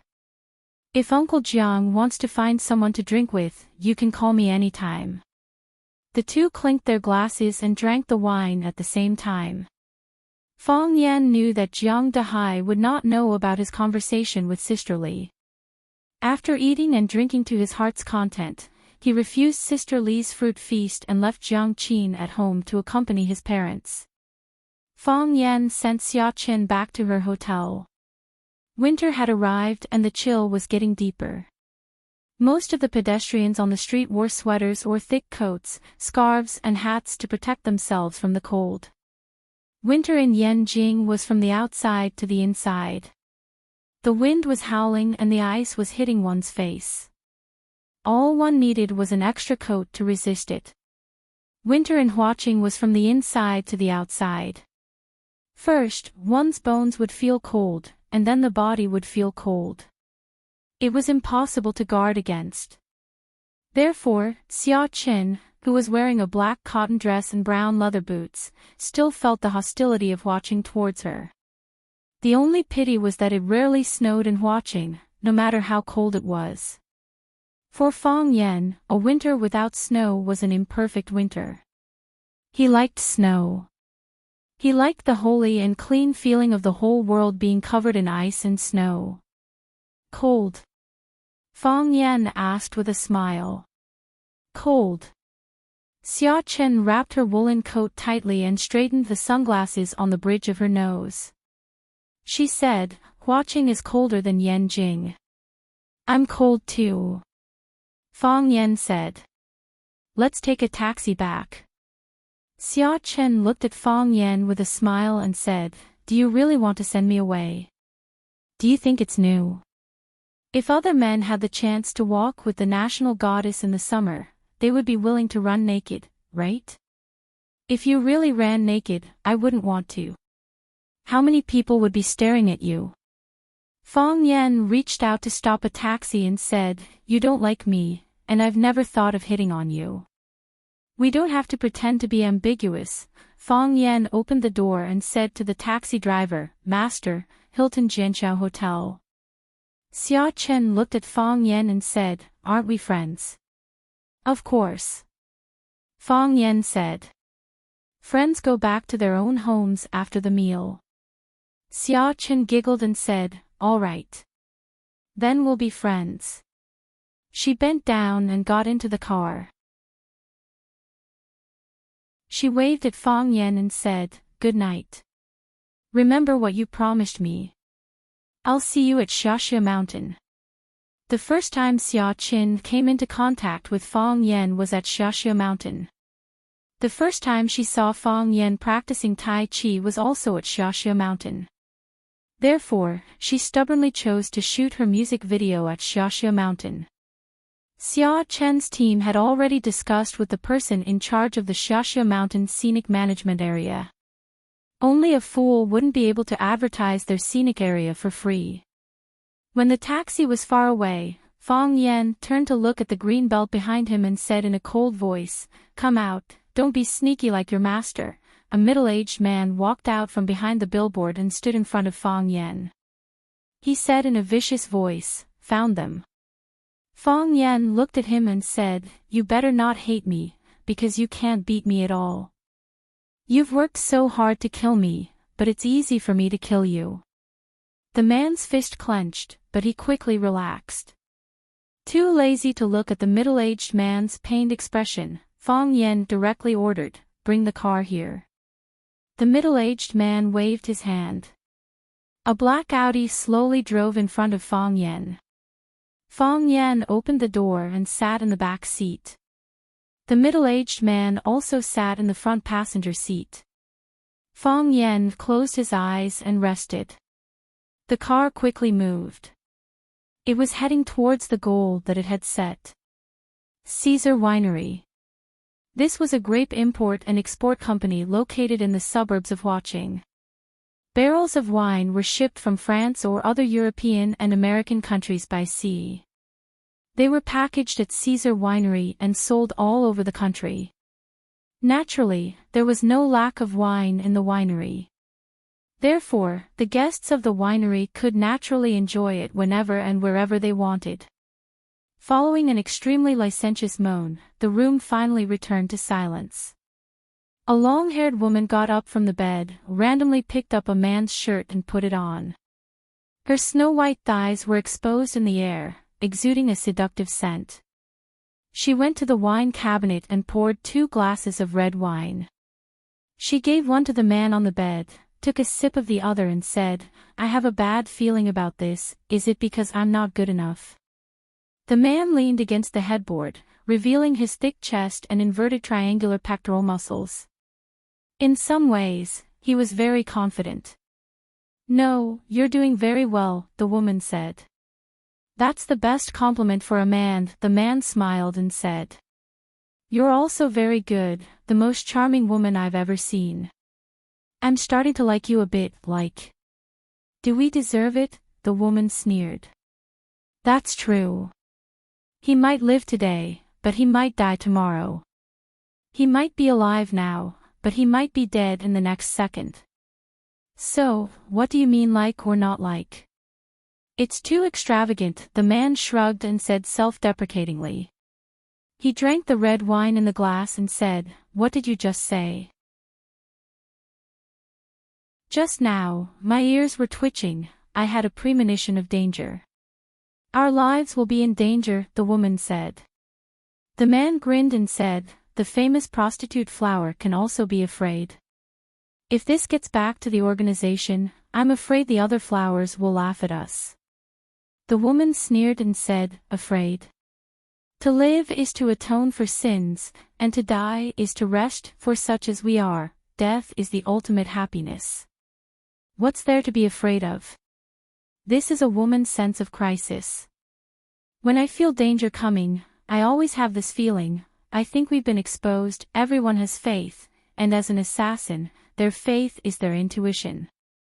This intuition has saved their lives many times, allowing them to escape from death countless times." The man understood this truth, suddenly lifted the quilt and jumped out of the bed, saying, "At least the prostitute Flower hasn't made a mistake in this respect. Inform the others, we'll evacuate immediately. This place is no longer safe, I say, even if you're in a hurry to leave, shouldn't you at least put on your pants?" Fong Yen squatted by the window and looked at them. "I'm embarrassed to look at you with your buttocks naked like this." His mouth said he was embarrassed, but his eyes were really embarrassed. "This woman's body is really good, the man's body, bah bah bah, what are you looking at?"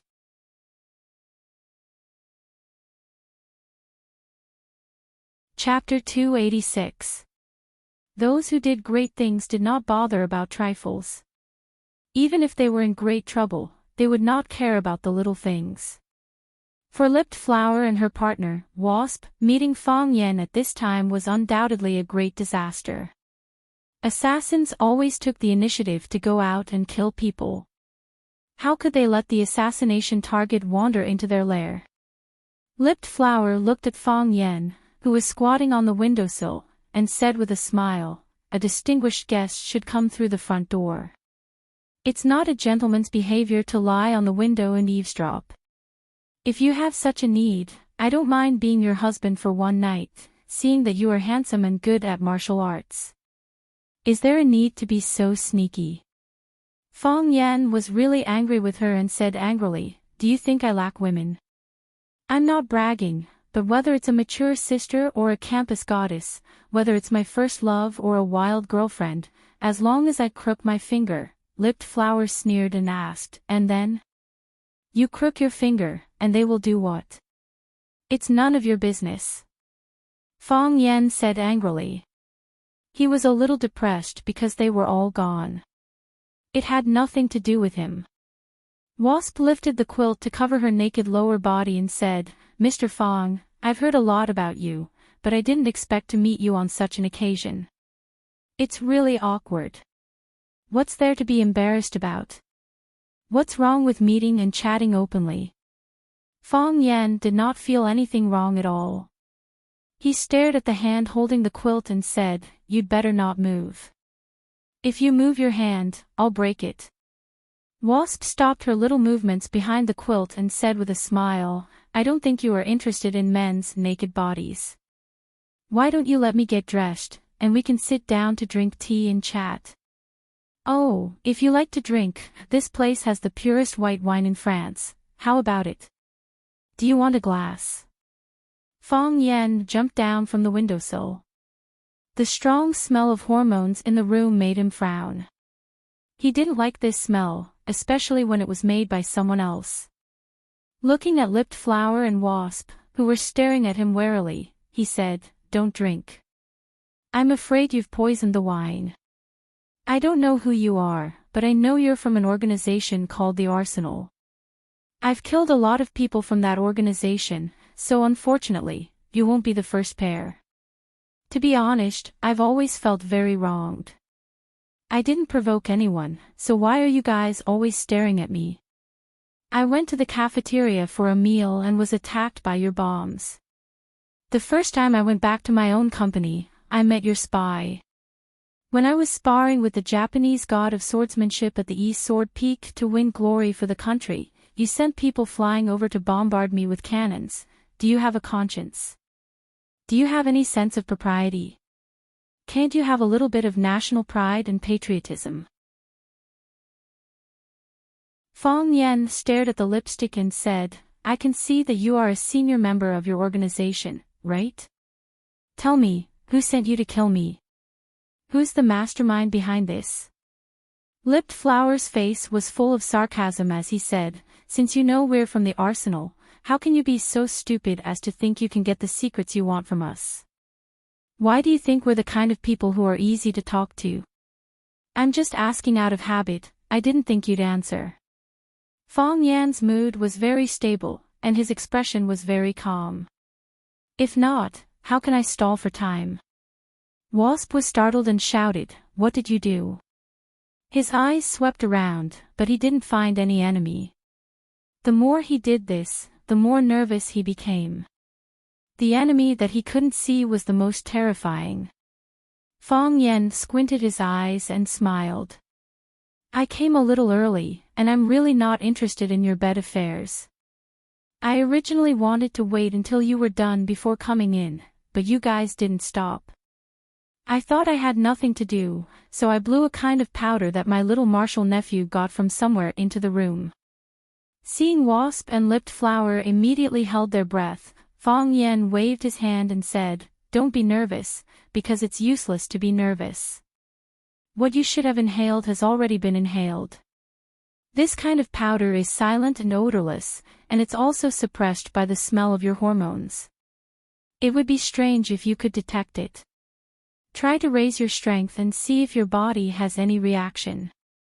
Lipped Flower and Wasp immediately secretly gathered their strength, and found that their fists were soft. If they fought with Fong Yen in this state, they would be killed with a slap. Do you feel that you can't raise your strength? That's right, my little Marshall nephew told me that this powder is called bone-melting powder. If the amount is enough, it can even melt bones. I was afraid that you would find something strange, so I didn't dare to use that much. So I just dispersed a little of your excess strength. After hearing what I said, shouldn't you be a little nicer to me? Fong Yen asked with a smile. What are you trying to do? Wasp shouted coldly. As he spoke, Fong Yen had already lunged at him. He punched him in the chest, and when Wasp's body flew backward, he grabbed his arm and pulled him back. Fong Yen reached out and grabbed Wasp's neck and twisted it hard. Crack! Wasp's head drooped, and when Fong Yen let go, his body collapsed to the ground.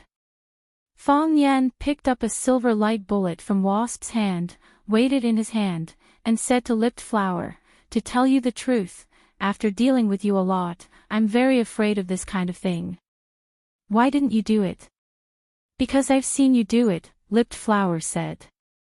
In Chao Yan's Underground Research Institute, if I didn't have a substitute, I would have already died in your hands. Even if I wasn't poisoned, I wouldn't be a match for you, not to mention now that my body is weak, I have no chance at all. Wasp didn't see you do it, so he died. Smart people can always live longer, Fong Yen said admiringly. But, why should I keep you alive?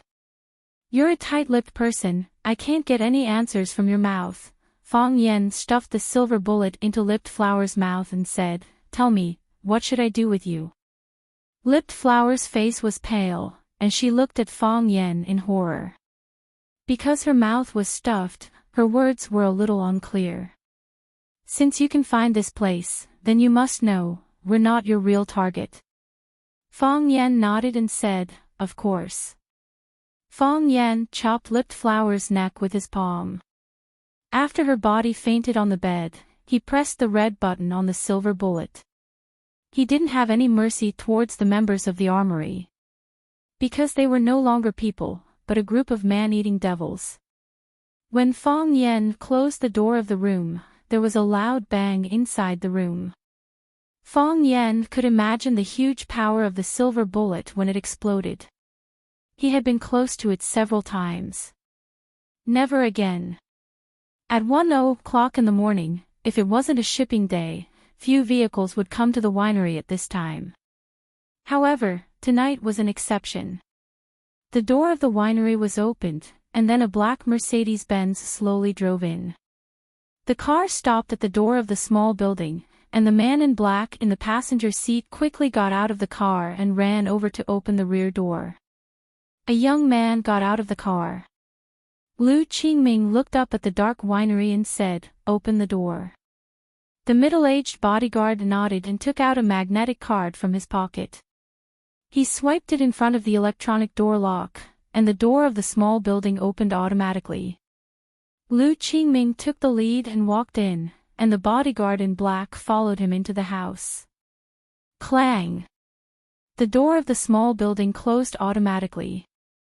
"Turn on the light," Lu Qingming said.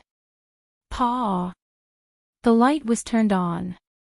The house was suddenly brightly lit, and it was as bright as day. Unfortunately, it wasn't opened by the bodyguard in black. He stood beside Lu Qingming and didn't even have time to do anything. There were two people sitting on the sofa in the living room. Lu Qingming never thought he would see these two people.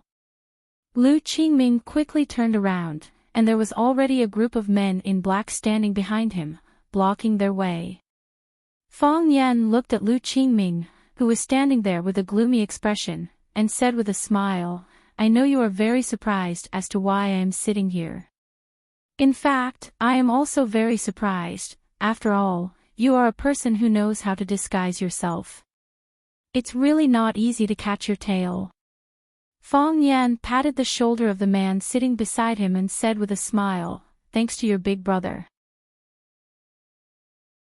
If he didn't arrange people around you to know your whereabouts and provide me with the place where you met the people from the arsenal, I'm afraid our meeting would have to be delayed for a long time."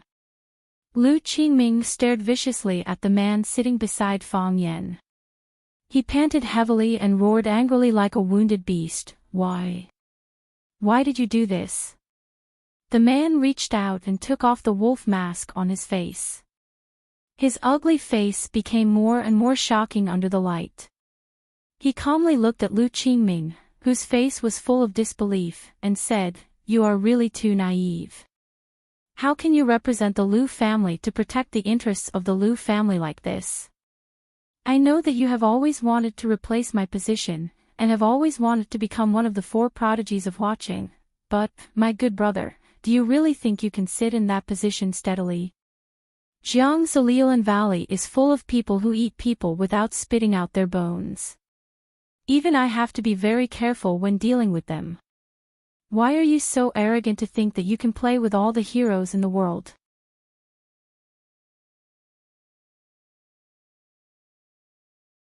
Chapter 287. The people who understand you the most are not only your enemies, but also the people around you. Although the willow tree's status in the family was greatly reduced due to his disfigurement, it was still very easy to arrange a confidant by Lu Qingming's side. It was also because of the willow tree's cooperation that they were able to find traces of contact between Lu Qingming and the people from the armory. It was also because of the willow tree's selfless help that Fang Yan was able to find the hiding place of the armory killers. Without the willow tree's help, Lu Qingming wouldn't have come to this place at this time. Therefore, the people who can hurt you the most are not only your enemies, but also your family. The latter is impossible to guard against. Lu Qingming didn't expect to meet the willow tree here. His emotions still couldn't completely calm down. He stared at the willow tree with a gloomy face and said, "Childish. Yes, in your heart, I'm always so childish. You always look down on me and always treat me as an idiot. Am I an idiot? Of course not. How am I worse than you? How am I worse than you? If you didn't have a good father, how could you always be able to stand in front of me in every situation? Do you think you can hide your sinister side by being crazy all day long? Do you think you're humiliating yourself by playing with a few women? Lover of the masses, do you know that every time I hear people call you that, I sneer in my heart? Who is the real childish one? Yes, I've always wanted to replace you. I've always wanted to become one of the new 4 prodigies of watching. I've never hidden my thoughts. You were stabbed by Lu Chaoga and your face was cut by Fong Yen. I'm very happy to hear these things. I know my chance has come. The Lu family can't let a loser and a disfigured person stand on the stage. If they choose again, I'm the most suitable candidate. Lu Qingming looked at the willow tree and said, if you were me, would your thoughts be different from mine? When the opportunity comes, wouldn't you reach out and grab it? Same. The willow tree said frankly. Maybe my thoughts are a bit more extreme than yours. I'll even pray at night before I sleep, praying that you will never stand up again and lie on the wheelchair like a waste for the rest of your life.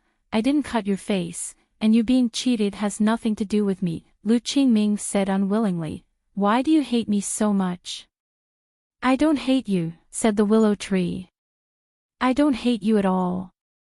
I still think of you as my younger brother. Little brother. The little brother that you betrayed.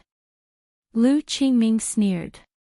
He had waited for so long, he had purposely raised his voice, but until now, not a single member of the armory had rushed over to help. He knew that they were all dead. When he saw Fong Yen and Lu Shu sitting on the sofa in the living room, he knew that they were dead. If they weren't dead, how would Fong Yen and Lu Shu dare to sit on the sofa in the armory? The armory was an assassin company that researched gunpowder and all sorts of genetic weapons. Were they not afraid of being blasted into ashes? Previously, it was just a suspicion. Now, he could finally confirm it. The willow tree stood up. He walked towards Lu Qingming step by step. His walking posture was very ugly, swaying from side to side like an old duck with an injured left leg. The middle-aged bodyguard took a step forward and stood in front of Lu Qingming. That was his only protection. The willow tree waved his hand and signaled the middle-aged bodyguard to go away. Uncle Ming, get out of the way. Lu Qingming said. If he wants to kill me, you can't stop him. The middle-aged bodyguard's face was full of unwillingness, but he could only step aside and let the willow tree pass. The willow tree stood in front of Lu Qingming and looked at his handsome facial features that were controlled by anger. He smiled and said, from childhood to adulthood, there are so many brothers in the family, and the 2 of us have the best relationship. To be honest, I don't like you, and you just said that you hate me very much. However, we are the 2 best people in the Lu family, at least we all think so. Therefore, we must live together intimately, so that the elders have enough confidence in us. How can a person who can't even unite his brothers and family become the heir of the family? I have always thought that I am the heir of the Lu family. At least, others also think so. Therefore, I want to maintain the demeanor of an heir, and I want to unite all the forces around me that can be united. However, when I found out that you are doing the same thing as me, I began to dislike you from the bottom of my heart. Now, do you know why I said that you are stupid? Because you exposed your ambition too early. If you were in your position, what should you do? You should be hostile to me, you should be my enemy everywhere, and at the right time, you should stab me with a knife. This is what you should do. This is the attitude that an unwilling competitor should have. I know that there are broad-minded people in this world, but I also know that that person is definitely not you. I don't hate you. The willow tree looked at Lu Qingming and said. I don't have any reason to hate you. Because you are the same as me, a poor climber. When I climbed halfway up the mountain, I accidentally fell down. Although it wasn't to the extent of being smashed to pieces, I was riddled with scars. You are my heir. You climbed up the road that I walked, but you were dragged down by me who was unwilling. You are also a poor person, why should I hate you? If you don't hate me, why would you join hands with Fong Yen to deal with me? If you don't hate me, why would you betray me like this? Lu Qingming pointed at Fong Yen who was sitting on the sofa and said, did you forget how he hurt you? Did you forget how he humiliated you? He scratched your face, broke your legs, threw you down the stairs. If it wasn't hatred, then what reason would make you join hands with him to deal with me? Did you forget what I said just now? Both of us are climbers, but the top of the mountain can only accommodate one person. Therefore, we both have to do everything possible to kick our opponents down the mountain, just like how you secretly ordered the people in the arsenal to assassinate Fang Yan, but deliberately led the clues to me. Don't you also hope that Fang Yan will treat me as his mortal enemy, and then the two of us will fight, and I will be completely eliminated by him? That way, no one will stand in front of you anymore, right? Yes, you did a good job, and Fang Yan did put the focus of suspicion on me. However, have you ever thought that there is a fatal flaw in your plan? That flaw is me. You want to tell everyone that this matter was done by me, and Fang Yan also suspects that I did it, but I know that I didn't do it. I have nothing to do with the arsenal. In this way, you will easily be exposed. Moreover, you thought that even if I guessed the truth, there is nothing I can do, because Fang Yan and I are mortal enemies. No matter what, I will not run to Fang Yan and tell him that this matter wasn't done by me. Lu Qingming sneered and said, in the end, I underestimated your shamelessness and cowardice. I really didn't think that you would run to cooperate with Fang Yan. Anyone who has suffered such humiliation and injury would not do such a thing in the face of their enemy, right? So, this is where you are inferior to me. Lu Shu said. A real man knows when to yield and when to stand tall. Yesterday's enemy becomes today's friend. This is something that happens every day in the business world. Why do you find it hard to understand? What I find hard to understand is that you would cooperate with a person like Fang Yan. Lu Qingming said. Fang Yan is as cunning as a wolf dog. Aren't you afraid that he will dig a hole to bury you? You worked hard, but it was all for naught. Doesn't it sound very sad? Why can't I cooperate with a person like Fang Yan? Lu Shu asked with a smile. If I cooperate with Fang Yan, I can get what I want. We are mortal enemies, but we can advance and retreat together. If I cooperate with him, he will help me regain the position of the Lu family successor. If I cooperate with you, will you give this position to me? Obviously, this is impossible. Because only the two of us are the most direct competitors. So, it will be very difficult for me to leave the winery today. Lu Qingming asked aloud, but his eyes were looking at Fang Yan, who was sitting on the sofa and listening to the conversation between the two brothers with a smile. He knew that the decision-maker here today was that man. His brother, Lu Shu, was only a receptionist. Fang Yan picked up a cotton swab from the table and picked his ear, then said, Don't ask me about this kind of thing. I'm not interested in other people's family business, but I'm a narrow-minded person. No matter who hurts me, they won't be able to laugh it off. Lu Shu reached out his hand, lightly patted Lu Qingming's shoulder, then said, You've led the Lu family to the wrong path. You even naively thought that you've allied with the Jiang family and the Gu family. Don't you know that you have to listen to the opposite of what they say? They call you brother on the table, then turn around and stomp you to the ground. Their words can't be trusted, they aren't good people. I need a chance. The Lu family also needs to make a new choice. All sacrifices are worth it. Lu Shu stretched out his arms and embraced Lu Qingming. He gently patted Lu Qingming's shoulder and said, Thank you, my good brother. Lu Shu's actions were very kind, and his voice was very gentle. It was like an older brother comforting his injured little brother. Their feelings were so sincere, their hug was so touching. No matter who saw them, they would think that this was a pair of brothers who had a very good relationship.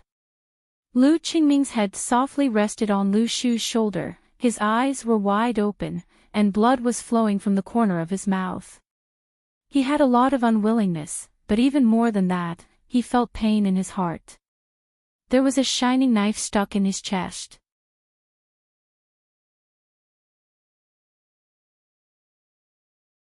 Chapter 288. There are many dark and damp corners in this world. If your heart is in full bloom, the darkness will always exist in places you can't see. Lu Qingming died. He died in the hands of his brother.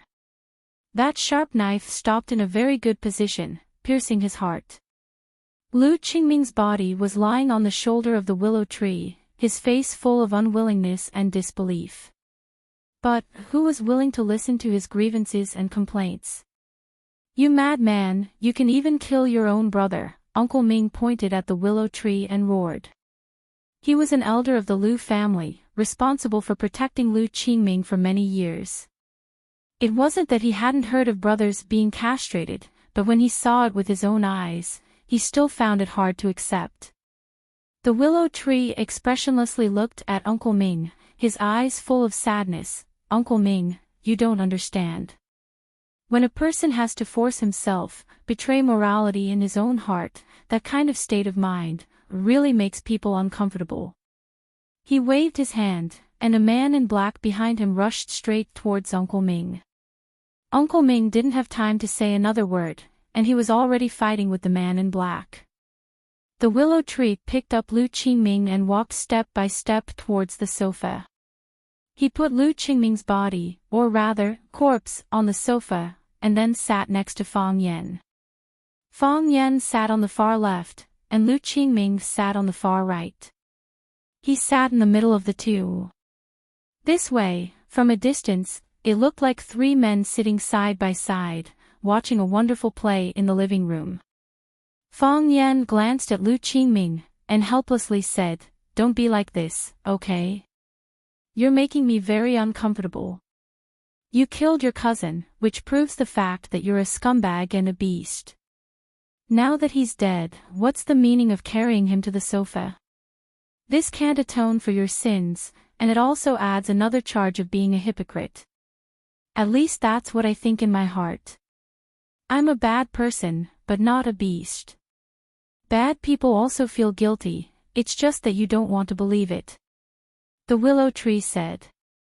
He felt guilty, so he gave Lu Qingming the least amount of respect. When he was sitting, he didn't allow Lu Qingming to lie on the ground. At any time, he could be trampled by the two guys who were fighting. So what if I feel guilty? Saying sorry while stabbing me? If I meet such a bad guy, I'll just kill him with one slap," Fang Yan said coldly. He turned to look at the willow tree and smiled amiably again, saying, "Of course, you are an exception." Who was Lu Qingming? He was the person in charge of an evil organization like the Arsenal. He had repeatedly dispatched killers to assassinate innocent people and harm teachers. Do you have any idea what you just did? You're the hero of the people, getting rid of evil for the people. At least, you're my hero. Fang Yan patted Lu Shu's shoulder and said, "Not everyone can put righteousness before family. People who could do this were definitely not good people. My condolences." The willow tree said nothing. He knew that Fang Yan was mocking him, and he also knew that when he stabbed his brother to death, Fang Yan's guard against him immediately rose by hundreds or even thousands of levels. He even knew that if he didn't do it, Fang Yan would personally kill Lu Qingming. Since Fang Yan knew that he was colluding with the Arsenal, he would certainly not let him walk out of this winery alive. However, this matter had to be done by him. Fang Yan would also force him to do it. This was a bargaining chip for cooperation. If he wanted to gain Fang Yan's trust and make them close, he had to do this. There was no other candidate, only his brother. Not everyone's sacrifice was meaningful, and not everyone was qualified to sacrifice for a great ideal and goal. Most people died in vain. Fang Yan was a considerate man. He didn't entangle with Lu Shu on this issue. That would be like cutting the flesh on someone else's chest and then sprinkling salt. He looked at the man in black in the middle of the living room and said, "Is he Chen Pu's disciple?" Chen Pu was Lu Shu's cart pusher. In order to protect Lu Shu at the Blue Mountain Club, his bones were crushed by Fang Yan. He never thought that that night would be an opportunity. It was an opportunity for his master and Fang Yan to come into contact. It was unknown whether it was a hint from a sentence or a look, but the two of them actually came together and teamed up to plot against Lu Qingming, who was insufferably arrogant at the Blue Mountain Club at that time. It wasn't easy for fools to survive in this world. He's called Wang Dong. Chen Pu was destroyed, so I recommended him to work by my side. He knows that Master was destroyed by you, so he always wanted to find you for revenge. Lu Shu said. I don't have anyone I can use right now. Leave him to me. Fang Yan nodded with a smile and said, I can see the hatred in his eyes. However, I won't kill him just because he looked at me angrily. I can't do such a thing. Of course, you'd better greet him. Don't think about plotting against me. I only need to find out about this once, and I'll have enough reasons to get rid of him. He's not stupid. He should know what to choose. Lu Shu said. If he wants to die, then it's fine if we don't cherish him. Bang! Wang Dong punched Uncle Ming's chest. When Uncle Ming's lower body was unstable and he was pushed back, Wang Dong pounced on him and wrapped his arms around his neck. Crack! Uncle Ming's body softly fell to the ground, and he didn't move anymore. Lu Qingming was dead, and Uncle Ming was also dead. There was no evidence in this matter, so Lu Shu had enough space to act. Fang Yan stood up and said, What a sin. My body is stained with so much killing intent. I need to go back and take a bath. The door opened and closed, and Fang Yan's figure quickly disappeared. Wang Dong walked to Lu Shu's side and said unhappily, You're letting him go just like that. So what? Lu Shu raised his head and asked. Keep him here. He knows too many of our secrets. I'm afraid he'll betray young master. I also want to keep him here. Lu Shu sighed softly.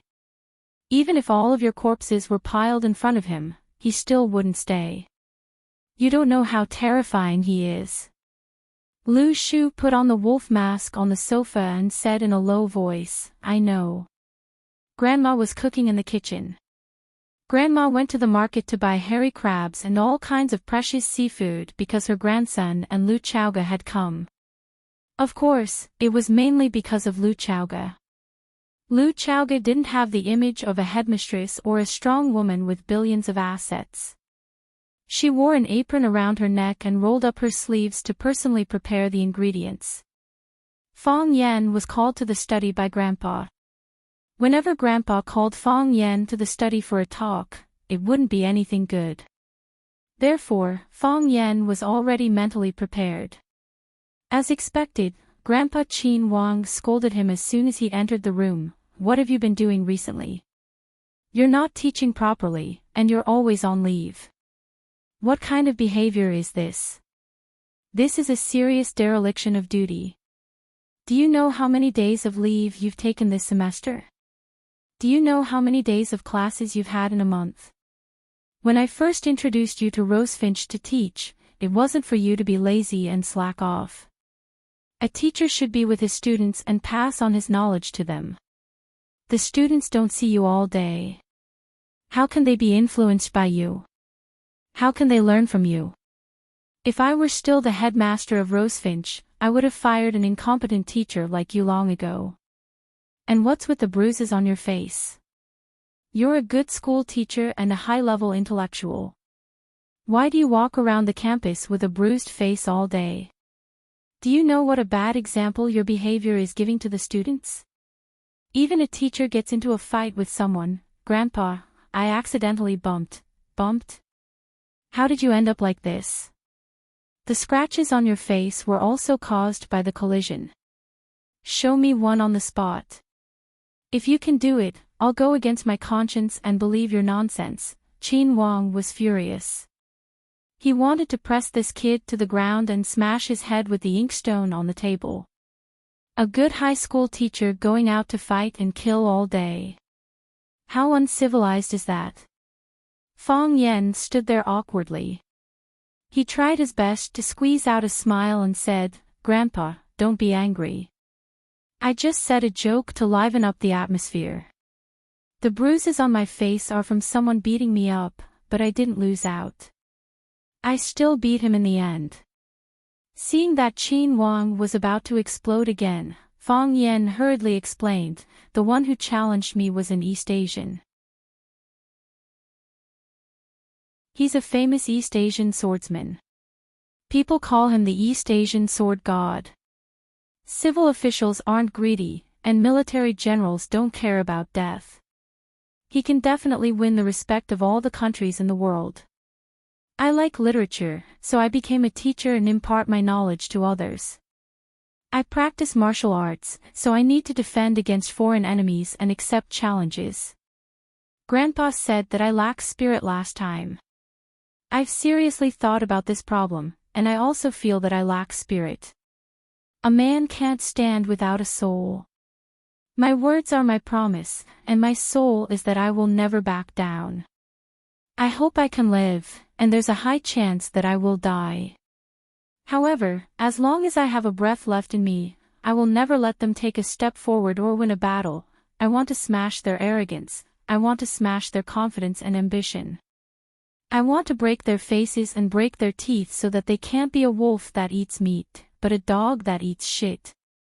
This is my ideal, this is my spirit."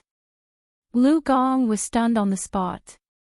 He stared at his young grandson for a long time before he finally reached out and patted him on the shoulder.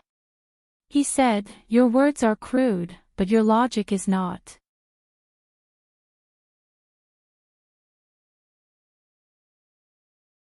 Chapter 289. Seeing Lu Gong take Fong Yen upstairs, her grandmother poked Lu Chaoga, who was processing the crabs, and said in a low voice, "Chaoga, go upstairs and have a look." Lu Chaoga looked at her grandmother in confusion and asked, "Grandma, what should I look at?" Her grandmother looked worried and said angrily, "The old man has been working in education all his life. He's retired for so many years, but he still can't change his bad habit of scolding people." He had always hoped that Fong Yen could be engaged in education or academic research. In the end, Fong Yen wholeheartedly went to learn Tai Chi from the Fong family. This matter had almost become a sore point for the old man. Several times when he went to bed at night, he sighed and said that a good seedling had been ruined. Yesterday, Headmaster Zhang Xiaofeng came to visit, and the old man asked about Fong Yan's work. Headmaster Zhang said that Fong Yan hadn't been in good health recently and had asked for sick leave. The old man was scared and was going to take me to see Fong Yan. But today, I saw the boy's face full of injuries. What kind of illness could it be? He must have had a fight with someone again. The old man was so angry that he dragged Fong Yen upstairs to the study to teach him a lesson. The old lady glanced at the second floor and said, "The old man has a habit of scolding people in the study. A few years ago, he scolded Fong Yen so much that he didn't dare to step through our door. Go and have a look. Tell them to go downstairs for dinner." Even if the old man was angry, he could only hold it in when he saw you. He praised you a lot at home, saying that you were the best educator he had ever seen. In the end, he also went into business. Lu Chaoga really couldn't imagine how Fong Yen looked when he was scolded. With his sharp tongue, who could take advantage of him? However, only an unyielding elder like Lu Gong could make him respect and fear him, right? Lu Chaoga took off her apron and walked upstairs quickly. Since her grandmother was worried, she would go over to help. Before Lu Chaoga could reach the door of the study, she heard Fong Yan's impassioned voice. "Who do they think they are? A sword god from a few small islands dares to come to our great country of Huaxia to challenge us. To be honest, if it weren't for the fact that he was older than me, I wouldn't have fought him at all. It would be embarrassing. If I go, it would be a waste of my talents. If I send Fong Yingying and Fong Haohan, they would be more than enough to defeat him. They have the god of swords, we have the god of despicable, it's a perfect match. But I didn't do that. Why? I have to respect the old and cherish the young. It's all thanks to Grandpa's good education.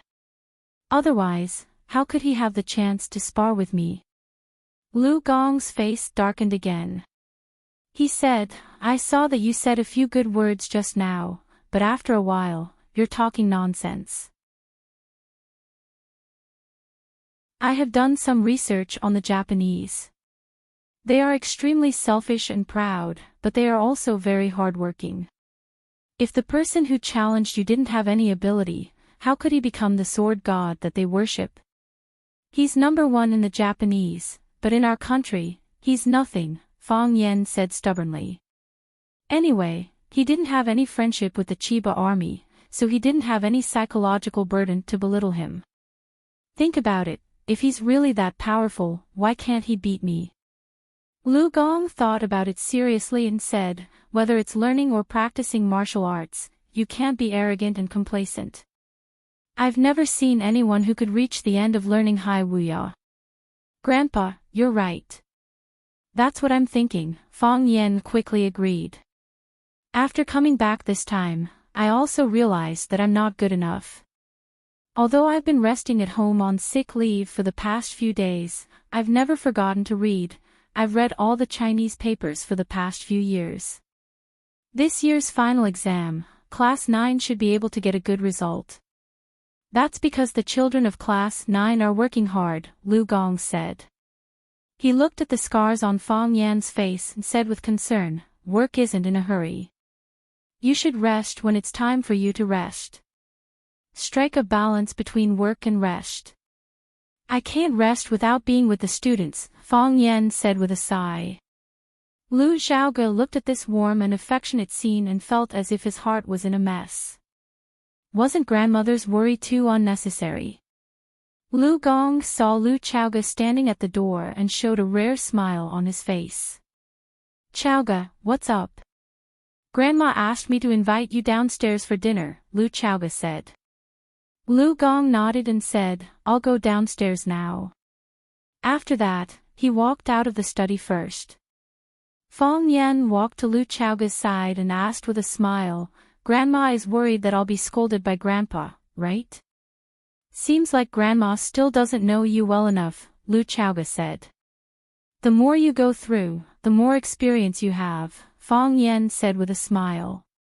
Lu Xiaoge looked at Fong Yan and said, I've accepted Lawn Mountain Valley's conditions. That's your problem, Fong Yan said. He rarely got involved in Chao Yan's matters, but Fong Yan was the one who initiated the cooperation with Lawn Mountain Valley. With Lu Shu as a spy and Lawn Mountain Valley as a pawn, if the other families wanted to take advantage of them, they would have to go through these two hurdles first. That's Chao Yan's problem, Lu Xiaoge said. Fong Yan waved his hand and said, let's go downstairs for dinner. Dinner isn't ready yet. Zhangxia Mountain, the mountain where the clouds fall. In winter, Zhangxia Mountain was a bit lonely, the mountain wind howled and the dried leaves fluttered, but it also had a different feeling to it. Jiang Qin and Yuan Lin were a bit excited to be back at Zhangxia Mountain. Jiang Qin pointed at a cliff and said, Mr. Fong saved us from there. If it weren't for Mr. Fong, those bad guys would definitely still be chasing us. I wonder what happened to them in the end.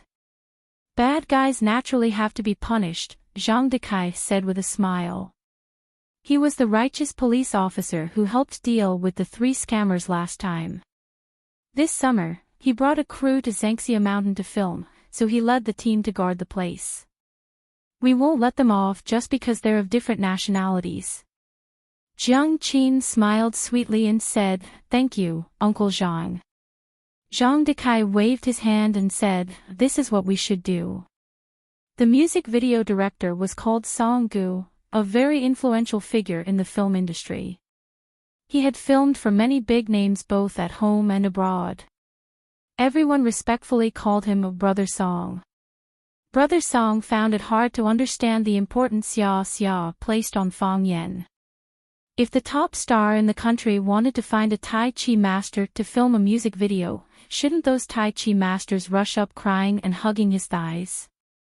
If they could get even a little bit of a relationship with Xia, wouldn't they be famous? Once they entered the scene, they wouldn't have to worry about food and clothing for the rest of their lives. Everyone knew this very well.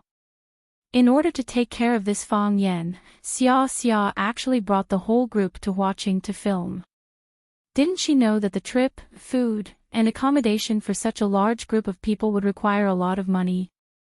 Brother Song's main dissatisfaction with Fang Yan was that he didn't receive enough respect. For a famous director like him, the actors he needed should have traveled all the way to meet him. How could he let him move to watching? He thought that Fang Yan was more famous than him, which made him feel that they didn't treat him as a famous person in Xia. The staff were setting the scene. Brother Song pulled Fang Yan aside and told him about the things he needed to pay attention to during the shooting. He said, "You have no shooting experience before, and you don't know any shooting techniques. So I don't expect you to cater to my camera. Just do what you are most familiar with. The focus of this music video is on you. You just need to do Tai Chi well and show the essence of our Tai Chi culture. Do you understand? Don't be flashy, just show the essence. You have to make people feel cool, gorgeous, and beautiful at first glance." Fang Yan patiently waited for him to finish and said, "Director Song, the essence of Tai Chi is not cool and gorgeous, but the deep meaning it shows when yin and yang blend. It is in line with the way of heaven, the way of humanity, and the way of nature. From these simple movements, you can get great relief and freedom." Brother Song was angry and said angrily, "Are you the director or am I the director? Do you understand the language of the camera? Do you know what it means to present in front of the camera? As long as I point the camera at you, you have to give me the best posture and the most attractive movements. You stand there like a mummy. Who wants to look at you?" Fang Yan smiled bitterly and said, "Director Song, you still have some misunderstandings about Tai Chi. Song Gu waved her hand impatiently and said, "It's not that I have a misunderstanding about Tai Chi, it's that you don't understand our director and the camera at all." Okay, you don't have to say any more."